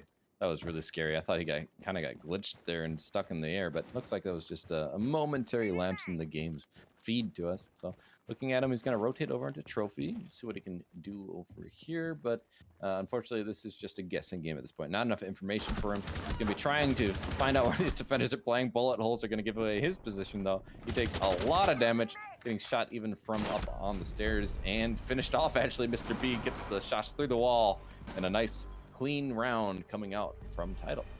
Yeah, there's just not, unfortunately, much that he can do there. Right, you put yourself into a bad spot. Your team getting cut through pretty quickly there by Maxley, and Maxley just showing his strength as a competitive player. Very good addition to this roster. He's been kind of shoring up in this series. Yeah, I mean, we kind of expected it, right? We've talked about how he's that Zofia player. I believe on Cafe in the past, we've seen him. I think he was on Synthetic. Correct me if I'm wrong. But he had gotten a like 15 bomb or was more than that, maybe even. I remember just seeing him like, wow, this guy's really good. So I expected him to have the frag potential, but now he's been really put on that role and he's shining in it. He's on that Jaeger, gets the triple kill there. We've seen him have plenty of rounds, even last map where he had multiple kills in a round. So I just think that was maybe that missing piece that Tidal felt they needed, and that's why he's on this roster now. And his debut has been going pretty well. Yeah, I would say so indeed.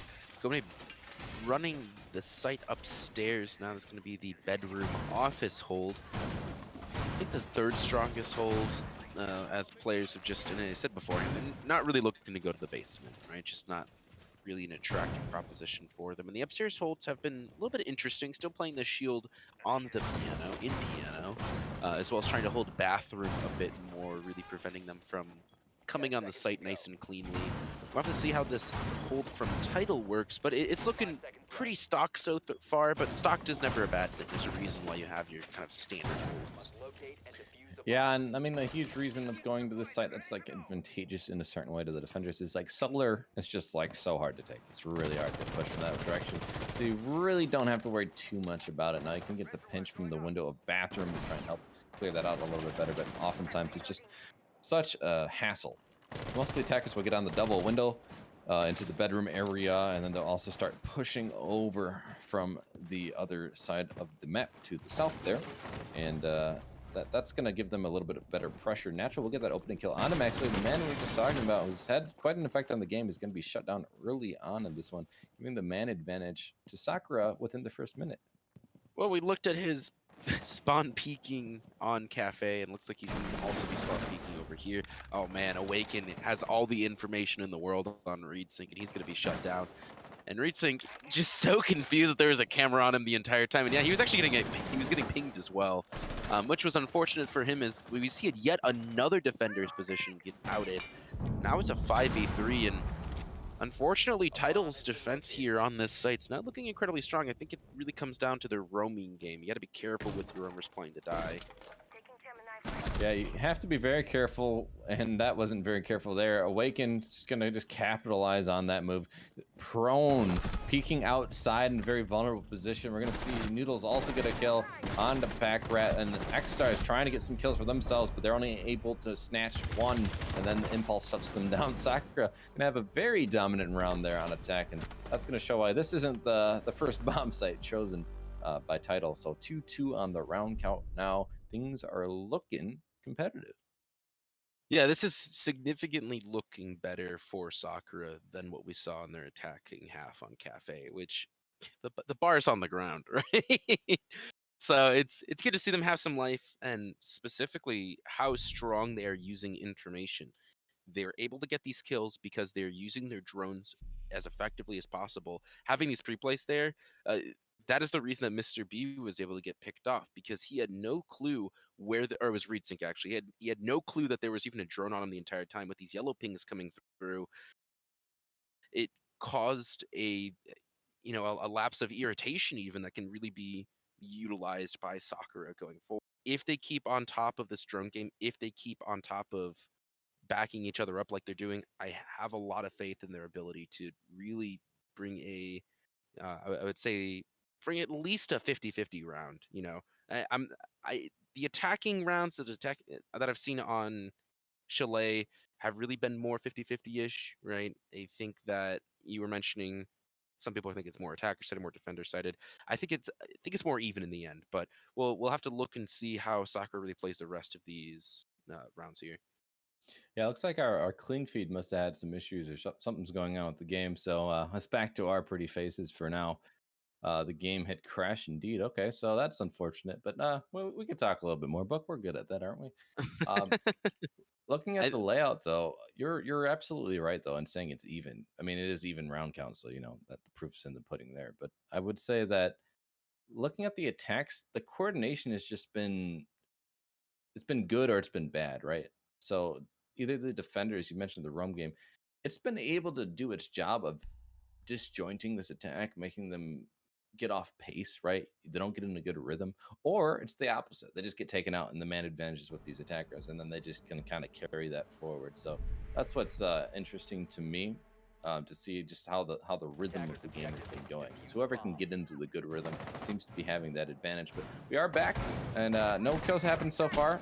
It's at 2 minutes, and so the whole minute killed. I'm sure it was just a lot of preliminary work coming out from the all the boring attackers. stuff, right? Yeah, so we don't have to worry about that. You know what you're talking about, like the ebb and flow of these two teams with like their shifting momentum back and forth based on attack. It reminds me of their logos a lot. You know, the two waves, kind of like in a turbulent ocean of play is what we're seeing from these two rosters eventually.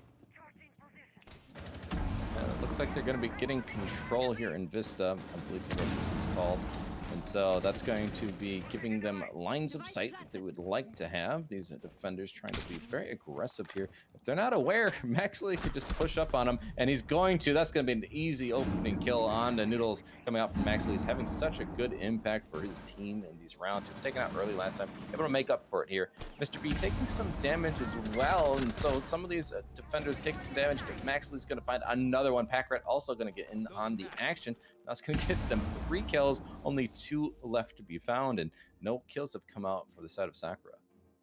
Really, this aggressive strategy from Sakura from Tidal playing on these stairs has really given them the edge that they needed on this site. Maxley grabs a triple for himself, and that's round 5 going their way, getting the yet another advantage on top of Sakura. I believe there's another triple kill for Max as well. So 2 rounds now. We've seen him get triple kills, and as kind of the Max Rat show, we'll say we'll combine them. Max and Pack Rat both getting the kills and getting the flaw of this round for their team. Everyone else, hang back, guys. We got this. We can just win this round on our own, and they're very successful in doing so. but that'll push them on to the next bomb site, which was pretty successful as well. So they could find themselves in that 4-2 round advantage before the half, as these middle floor bomb sites are really working out pretty well, except for the first round that just didn't quite go their way. A little bit unfortunate here from Sakura, but I think based on Attackers what need to we've locate seen and defuse a couple the rounds bomb ago, site where they near. almost flawless Tidal and then got flawless in turn, really think that they're able to kind of make the adjustments, especially because on the Games Room bar site previously, they had a little bit of success. I think that they need to just identify where the adjustments from Tidal are, right? Such as the moving of their anchors. You know, Maxley traditionally on the kitchen dining hold's been playing in piano. Now he's been playing on the stairs, right? Just identifying where those defenders are going to be moving, kind of taking apart the defense as needed. However, Games Room Bar is definitely the site that you do not want to be staring down the barrel of, 10 seconds deciding remaining. whether or not this is going to be a 3-3 split or a 4-2 split. Yeah, it's strong. We've talked about why we like this bomb site. It's one of the most popular bomb sites now in Chile, at least from what I've seen. I don't have the exact statistics on that to back it up, but I'm just going with my gut on that. But these defenders are just going to kind of do the same thing that we saw before, and I think this is also the bomb site where that frost mat came into play. So I think the positions of those might need to be adjusted, or else these attackers might be a little bit more aware of what those would be placed. But either way, it's just going to be one of those things you kind of have to keep looking down when you jump in through windows and stuff, and that's just going to give a little bit more opportunities for these defenders to get the kills, since you're going to be distracted and not able to focus fully on enemies. And we're going to be seeing from the initial assault here from Sakura, as it looks like Natural's playing a little bit more conservatively, which, funnily enough, isn't really his style. So I'm glad to see Natural choose to be more conservative with his play, but it's not even going to give him anything here, as he is very swiftly taken down by Packrat, who has been very back and forth with his opening frags here, whether or not he gets taken down or he actually finds a kill for himself. 5-4 right now, and Sakura's attack, while hampered a bit, is still looking relatively strong, as they are getting inside the building and backing each other up. And I think that's really the biggest thing, is setting up these crossfires and droning themselves. And as I talked about previously, the drone economy has been doing them a lot more favors here, but got to be careful about these angles, as Mr. B will get a nice cheeky kill in the corner, as he thought he was safe out there. Yeah, that's the diffuser down as well, and Noodle's pushing up. He didn't realize Max is around the corner, but Impulse does get that refrag, which helps him all out. But Reed's gonna also get a kill onto Awakened, and now Impulse is all on their lonesome in a 1v4. We've seen this situation did not go well. I think it might have been, I don't even remember, Natural, someone down below in the kitchen, then they get shot by Mr. B through the wall. Well, this is another one of those 1v4 situations, which doesn't look very promising for the attacker. He didn't even pick up the diffuser, so he knows he has to go for frags. Packrat's going to be the first victim, but can he find a few more? Impulse is no stranger to having to make clutches. We've seen him perform very strongly beforehand, and it really comes down to the decision making from the player who's on making the clutch. 3 players left on the table for him to take out. He's currently in basement trying to transition to get some information. He has a drone in his pocket if he needs to take it a little bit slower, as 40 seconds are available to him here.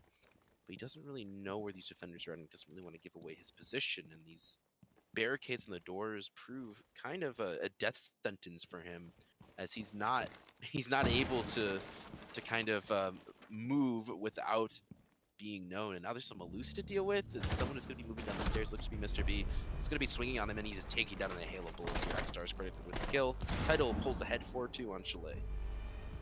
Yeah, well, that's the 4-2 split we thought we'd see in Cafe. Instead, it was just waiting to appear on the second map instead. And so it is. And thus it is so. And all those weird phrases that people use that are very ambiguous. But looking at the switchover, I'm curious to see what kinds of holds are we going to see from this defensive Sakura. Tidal just showed us those middle floors very strong. When they went up top, not so strong. Is it the same case for Sakura? They're going to give us that bar gaming yet again. We just saw, and both times it was pretty successful coming up from Tidal. So I'm sure Sakura is hoping to have similar success. Yeah, we saw that they're a defensive half previously, so I would have to say that they have some strats ready and roaring to go, and they are also going to be introducing Omai, which I'm sure that you're happy to Defenders, see. protect your Bar bombs from Gaming, being the defused first by attackers. site here for themselves, opting to kind of take the strongest site first and work their way down. Also going to be bringing the Frost here. Like I said, Frost is just making quite an impact on Chalet specifically. There's just a lot of corners to be able to watch yourself with. And the defense is going to be relatively standard, right? We saw Tidal use this sort of same multi-storied defense where they're going to be holding upstairs in mezzanine incredibly strongly, and Sakura is no different. Look at that second shield placement in library. It's definitely different. I would have expected them to honestly put it on the other side of that reinforced wall right in front of the Frost and the mezzanine area, and then they could have had it looking towards the double window waiting for the jump in from there. But of course they do have that player on the far north stairs, I believe, or excuse me, wrong position. But anyway, Waken gets the kill onto Mr. B to open things up, so that's actually going to be Sakura getting that opening kill, which has been something I don't think they've had as much success with as they'd like, at least. Yeah, the past 2 rounds have not quite gone their way, but they have been a bit successful overall. It's just, it's back and forth with them, right? Depends on if they're going to be spawn peeking or not. The spawn peek does yield quite a good catch. That hard breacher off the table is the only hard breacher available here for Tidal. It's going to put Sakura in already a nice lead, even if the man advantage wasn't even considered. Got to be a little bit careful. Tidal does have to be a little bit careful here with how they're going to be choosing to push, as Packrat's a bit aggressive by his lonesome, trying to shore up to make sure that there's not going to be any late flanks. However, you could lose your life without being fragged off, so again, just got to be a little bit careful here. Yeah, Packrat going to be getting the barbed wire there. They got to be very careful. Where those pings are coming out, it's called Sky, and it's going to be playing on the shield there. I assume, at least that's what the shield was the last time for Tidal, and I think I saw them put it there with all the ADSs and everything else to gobble up anything they're trying to throw at it. So it's going to take them a little bit of time, at the very least, to clear them out, and these Wamidus are only going to add to the frustration these attackers are about to, you know, try and overcome. The ADSs will be burned, the Wamidus will be burned, and Impulse is going to be pushed back, but they still haven't actually cleared the shield itself yet. So that's unfortunate for them. ADS behind it wasn't burned, but Packrat finds the angle. What a nice shot into Impulse. They're going to open things up, but Natural still playing in the mezzanine area. Gets that refrag, and now they still maintain that man advantage that came off of the back of the opening kill. Yeah, good refrags, good crossfires set up by Sakura here, and that's really the strength of this hold. You dedicate 3 players upstairs, and suddenly you just create this stone wall for the attacker. It has a really tough time getting through, and Tidal does not seem to be faring much better here. Maxley going to be swinging onto Natural, not even landing a single bullet there. He's losing most of his life in turn. Reedsink able to swing on him, is going to be taking down the Frost. Now down to a 3v3. Sakura definitely has the lead here. Look at the health disadvantage here, Wes. Reedsink does know where the player is playing up here, and that is going to be Awakened, as this is the strange shield that you were talking about, and he's actually going to be able to get the kill onto Reedsink. Now 2v3. Sakura looking a little bit worse for wear suddenly, but they have 30 seconds to play around with, and they still have 3 smoke vapes as well, as Noodle spends the first one to try to prevent push coming through. It takes a nick of damage as well. Smoke Babe going to come out. Frostmat did catch X stars as well, something to be aware of. Noodles will shut him down officially. Now it's the 2v2 situation that all attackers dread. They have to start pushing in, try and find where these defenders are playing. Unfortunately, the timing was just not right. Korn does manage to get the kill. The refract from Maxley is going to be trying to find this last player. Time ticking away, 1 second. He's not going to be able to get there just in the nick of time. It ends, and Sakura will take that round. The first round of defense will be theirs. I definitely was not the only one holding my breath there. That was very tense moment from both Sakura and Tidal. And yeah, Sakura has shown they can win a round on defense, and hopefully they're looking to recreate a bit of their success that they found on Cafe with Chalet here. But that was the easy bomb site to hold. We're going to be transitioning over to a master office hold with bringing Pulse this time. Interesting pick. Well, if the bomb site's above, you play below at the pulse, you get the kills. It makes sense theoretically, but it could still be a very dangerous game to play because you can still stand on the bed, depending how much sight control the attackers have, and then that pulse isn't really all that useful. So it's all circumstantial, right? It all depends. Will the attackers know about this? Will they play into your hands? Or are they going to be able to actually see through it and get an advantage from it, potentially, depending on how they want to, again, push this site? But I will say, you got to give yourself some advantage here because this is certainly a weaker bomb site. We saw Tidal fall when they tried it. It didn't go very successfully at all for them.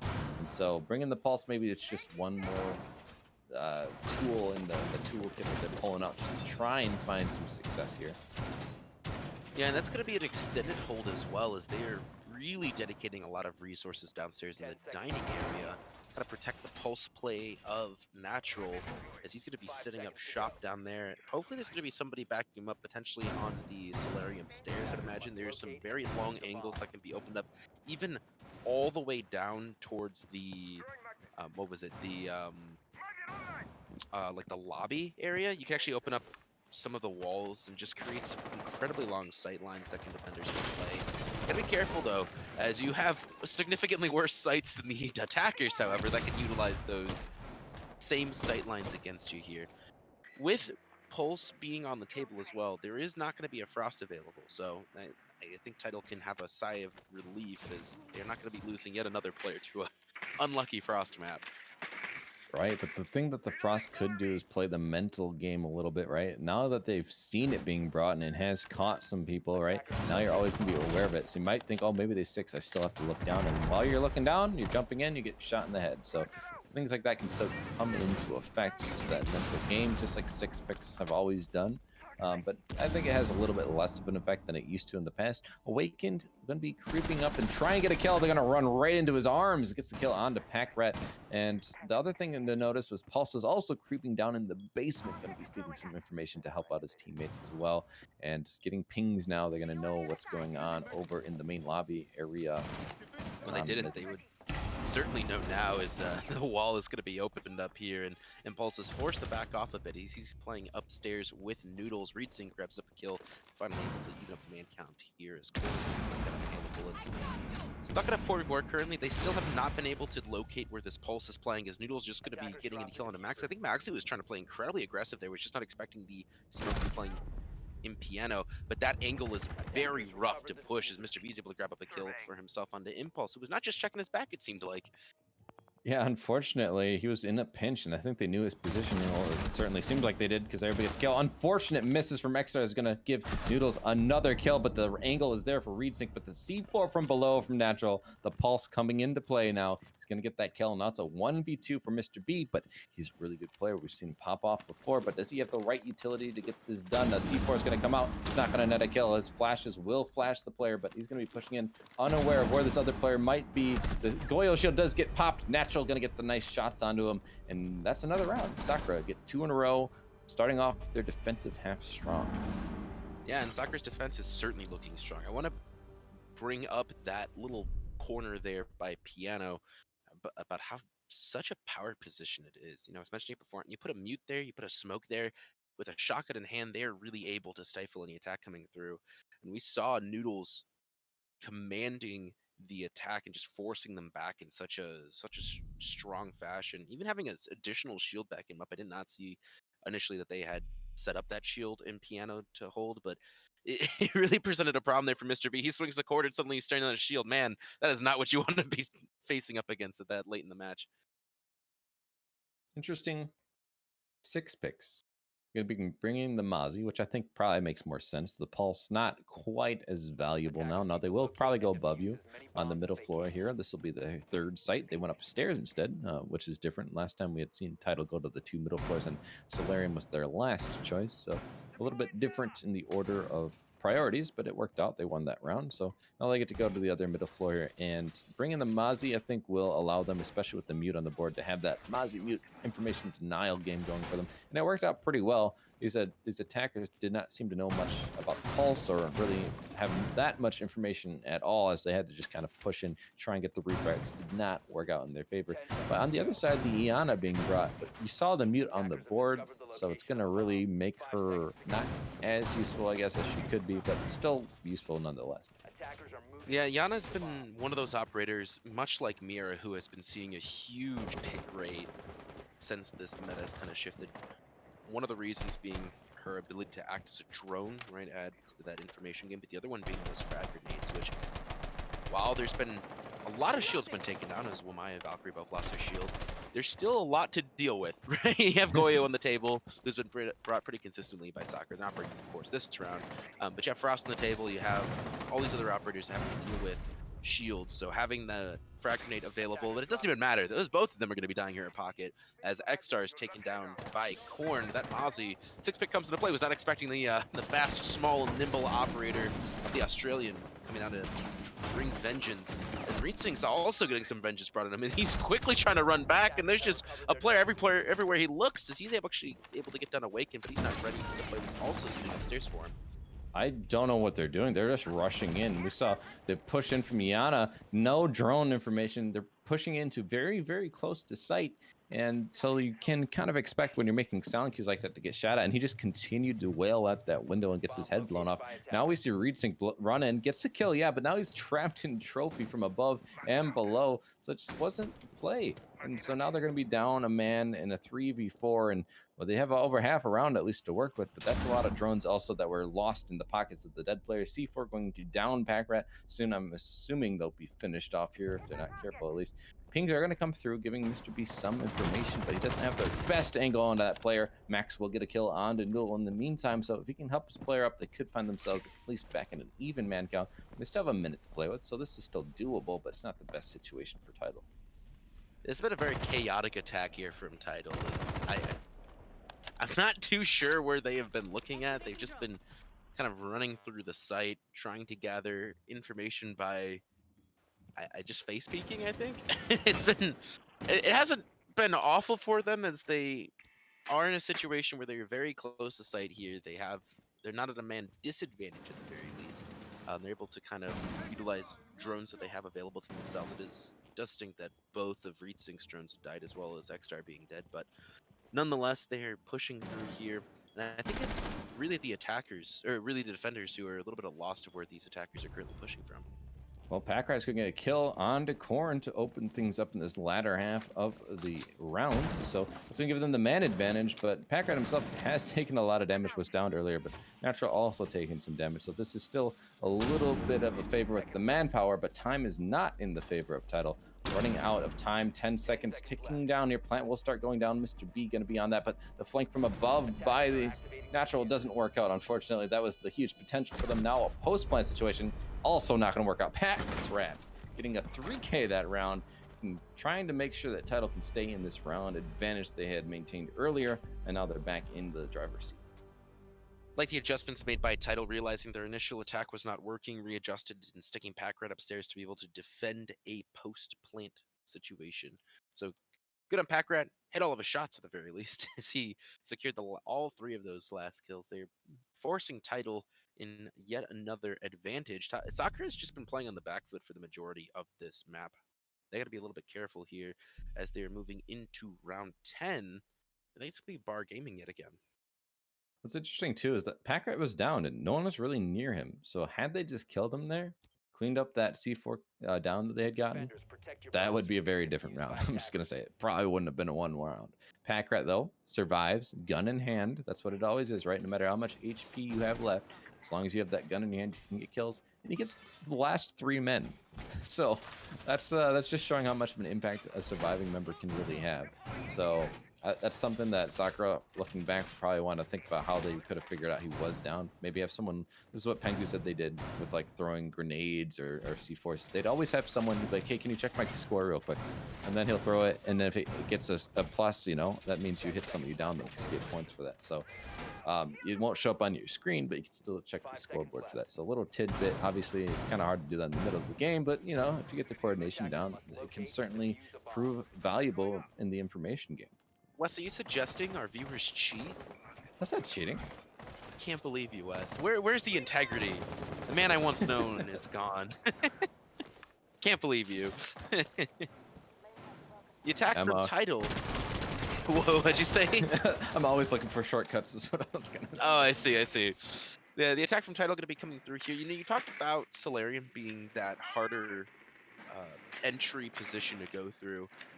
And it seems to be one of the favorites here from Tidal, as Maxley is yet again going to be choosing to make that his domain. Doing some nice fragging in, but him and Resync are going to be very quickly running in. Their position has been given up, however. It's Resync able to get the camera, but just a little bit too slow. Uptick here. Second floor is mostly theirs on the north side. Not going to really falling into contention from the defensive Sakura. That's gonna be on it. That's the easy part, though. Right now, they gotta try to get rid of these defenders, and this is the same shield position that we saw previously. And you had some words to say about it. Well, I like how the ADS has been moved now, but it's still above the shield height, so someone could technically still shoot that. And last time we just saw that Zofia just, oh, these are just on the floor right in front of me. Okay, I'll just shoot them.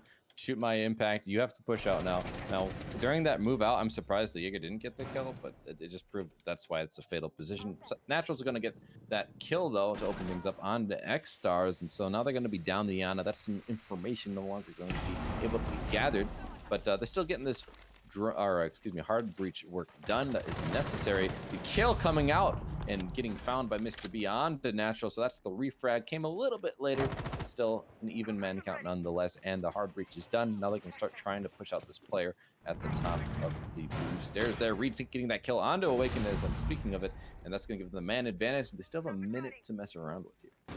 Yeah, the defense from Sakura up top has just been cut through. There is nobody left to really hold. Now down to Corn and Noodles on site, as Impulse is going to be trying to reposition himself from the basement, hoping for probably a late in round flank. As the attackers are trying to get comfortable with their execution here. Still 3 smoke babes in his pocket. He is going to be thrown out, but it doesn't really matter too much for the smoke players. He's just going to be sitting very deep in his sight. As long as he doesn't swing, he's good. Freedsing trying to pick a fight with Impulse and is going to win it. Hornet was actually. Hornet's going to be taken down here as he's going to be breathing a little bit of that smoke. Ritzing forced to back off, but now knows where the positioning of the smoke was. It's all the way down to Impulse and Noodles to try to show up this round. Mr. B is right outside of this area, I believe, or no, that's Pack Rat on the Nomad, excuse me. This Beeper's going to give away the position. Mr. B's going to get that plant down. Pack Rat will get the kill on the Noodles. They kill onto Maxley, but unfortunately Packard was ready for that one as well. Gets the double to finish off. He's really good at closing out rounds, and now they get a 2-round advantage, 2 in a row. I think we're actually on match point here. Oh, are we? I thought they were at 5-4. Oh, maybe it's 5-4. Oh, no, yeah, you're right. No, it is match point. Yeah. So this is a rough spot for Sakura, but they have been through worse. Looking at them right now, they just need to kind of fix where their positioning is. I think the biggest problem, the running back sites that they had previously played without changing their strategy in any significant way. We saw the adjustments from Maxley previously when he was on defense to really throw off Sakura's attack, and now it's really onto Sakura to do the same against Tidal. Going to be 6-picking off of the Frost back to the Pulse, but this is something that we saw previously on the Master Office Hold, and I think Tidal's going to be expecting it. Right, it's exactly what they did last time, and it worked out. But again, if you're not going to change it, they're going to be expecting it, and now will it be as successful?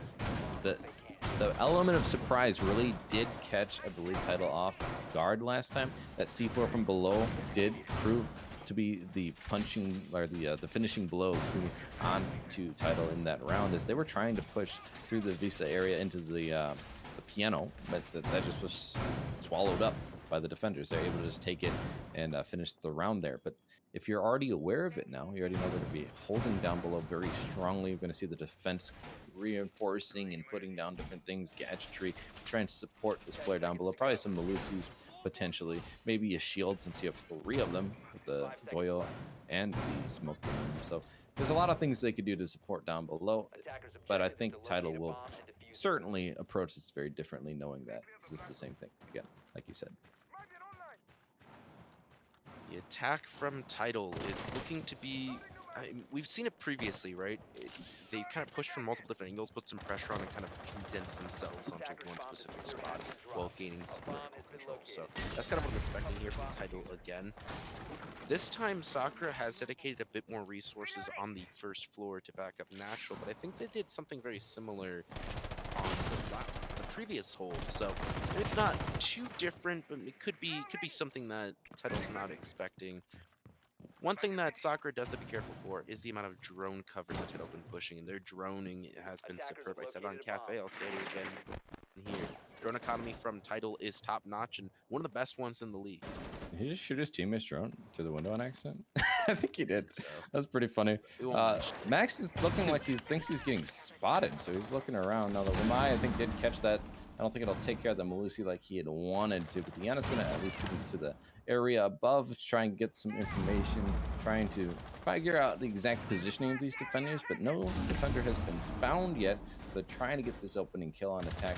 So far, these defenders are able to hold out, but Reed is going to end that. Noodles off the board. Opening kill coming in the favor of Tidal. They're trying to take this here and now. Map and match point, mind you. And I'm really concerned now for these defenders. Another one's going to be downed here. Yeah, Impulse just playing too aggressively there in the bathroom. Is going to be punished by Max as the diffuser is getting planted. Like 15 active defenders are there, but he's actually being used here. Impulse is being used as bait, and it's just taking a lot of pressure from Korn. And Korn's actually taken out by Maxley. It's going to be a double kill for the fragger himself in the Ash. Post-plant situation, Natural and Awaken. Natural's been spending his entire time in the basement, is not going to have to try to reposition himself upstairs, but he's just going to be taken down in group. It's all the way down to Awaken, stuck in a 1v4. He's able to find one for himself. His X-Star is going to be going down. This position is given away, and he's not aware of Maxley's repositioning. That's going to be a triple kill for Maxley and a win for the map and match here from Tidal. Great job from them. 7-5 for the first map. This one's actually more decisive, and it wasn't even their map, a 7-4. So really good job coming out from Tidal, showing that they were the favorites to win for a reason. They had beat Windstorm for a reason. Now they're going to move towards that 2-1 match points. I don't know if they're just wins and losses. Do they even count as points? I don't think we have a point system necessarily here. So it's just about the record, and so that'll help their record. They're going to be moving towards the positive, right? They're not breaking even anymore. Unfortunately for Sakura, this will knock them down to 0-3. They're going to join Phantom Legion down there in the same division.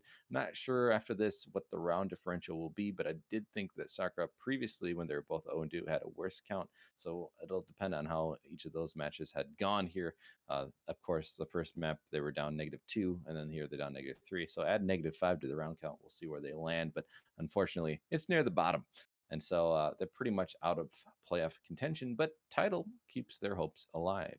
So that's the story of that one. Yeah, that win over Windstorm is really what's keeping them afloat, right? But it's good to see that they got some life in them. And also Sakura, right? I don't think people were really expecting Sakura to do as well as they have been in the individual matches. Now, it does suck that they are 0-3 overall, but I still got hope for the boys to kind of put some points on the board late into the season. But we are gonna go to a quick break here as we have an interview. Right? We have an interview here. Who are we interviewing? So that's a good question. Do you have someone you want to interview? I think Well, Maxley. I was gonna say Maxley or Packrat, Packrat, right? yeah. Those would be the two players you would think of, right? All right. Well, we'll be right back here, so don't go away.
And welcome back, everybody. We have here the captain of Tidal, the man himself, Packrat. Packrat, how's it going, my dude?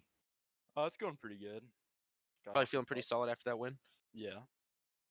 I It was- know it's a little bit stressful. You kind of get into situations where you have such a commanding victory in the first half of a map, but a lot of teams have some problems really shoring it up. What was really the turning point for you guys? What really like fixed your mental, able to like secure that win in Cafe against Sakura? Um, our comms were really bad after the first split. Well, our comms on defense were amazing. We're setting up crossfires. We're doing what we needed to do. But on attack, like we were calling wrong pushes, and then like we started arguing, and we didn't start arguing till like 4 rounds into our attacks, but it was pretty bad. And on the last round, I'm not gonna lie, it probably would have went to overtime if X and Mr. B didn't clutch. It was pretty close match. Heck yeah. Yeah, it was really close, down Yeah. to the one VX situation there, 1v1. Yeah. We saw that a couple times in the first map. The second map, though, a little bit smoother. So I guess with this being a newer map to the pool, and you guys hadn't played it, the other team hadn't played it. What was your expectation? What was the preparation going into this matchup? And did you expect that to be the map? Yeah, we actually chose Chalet. We weren't expecting a cafe pick. We played cafe last night against Slaughterhouse and Upsurge, and we beat them on cafe. So we weren't expecting. We were actually expecting them to ban out cafe, but they banned Coastline, which was not something we expected at all. Ah, And my bad. so, no, you're It's good. the mind games, right? Yeah, it was weird. I just did not expect it at all. But yeah, they picked cafe, which is a map we consider ourselves to be pretty decent at.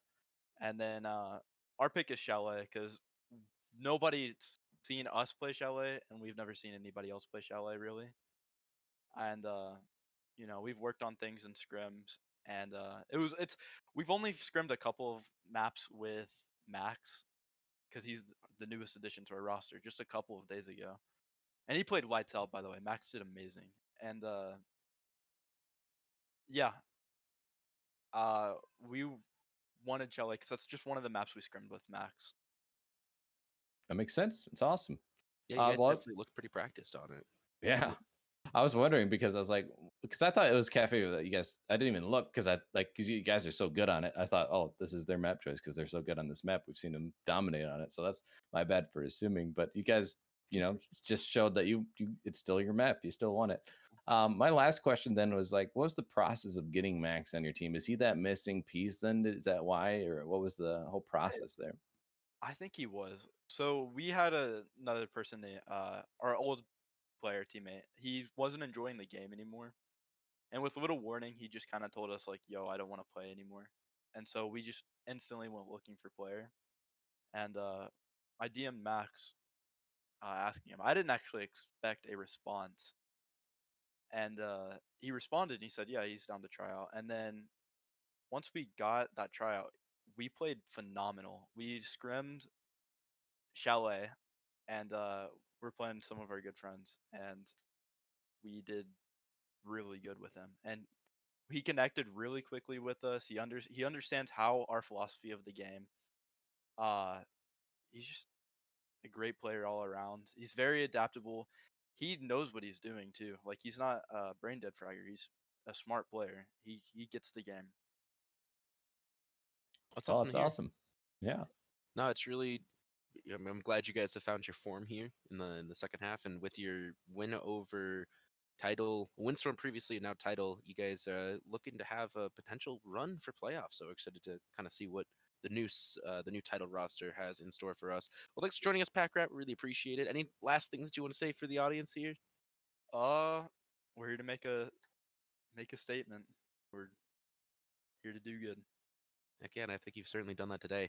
Well, that's all for us today. Wes and I are going to be bouncing off, but don't go away because we do have another fantastic duo of casters. H joined with Chief, the man himself, the boomer of the Siege scene. They're to be here with Wichita Wolves and Toys, so don't press that button. We will be right back Okay. with these guys ready to play. All right. Anything else, Wes? No, just stay tuned. It's going to be a good matchup, and it's going to be the other division where it's the similar ranking teams. So we're going to see, who can pull away from the pack, try and get into that playoff contention. So stay tuned. We'll be right back with you.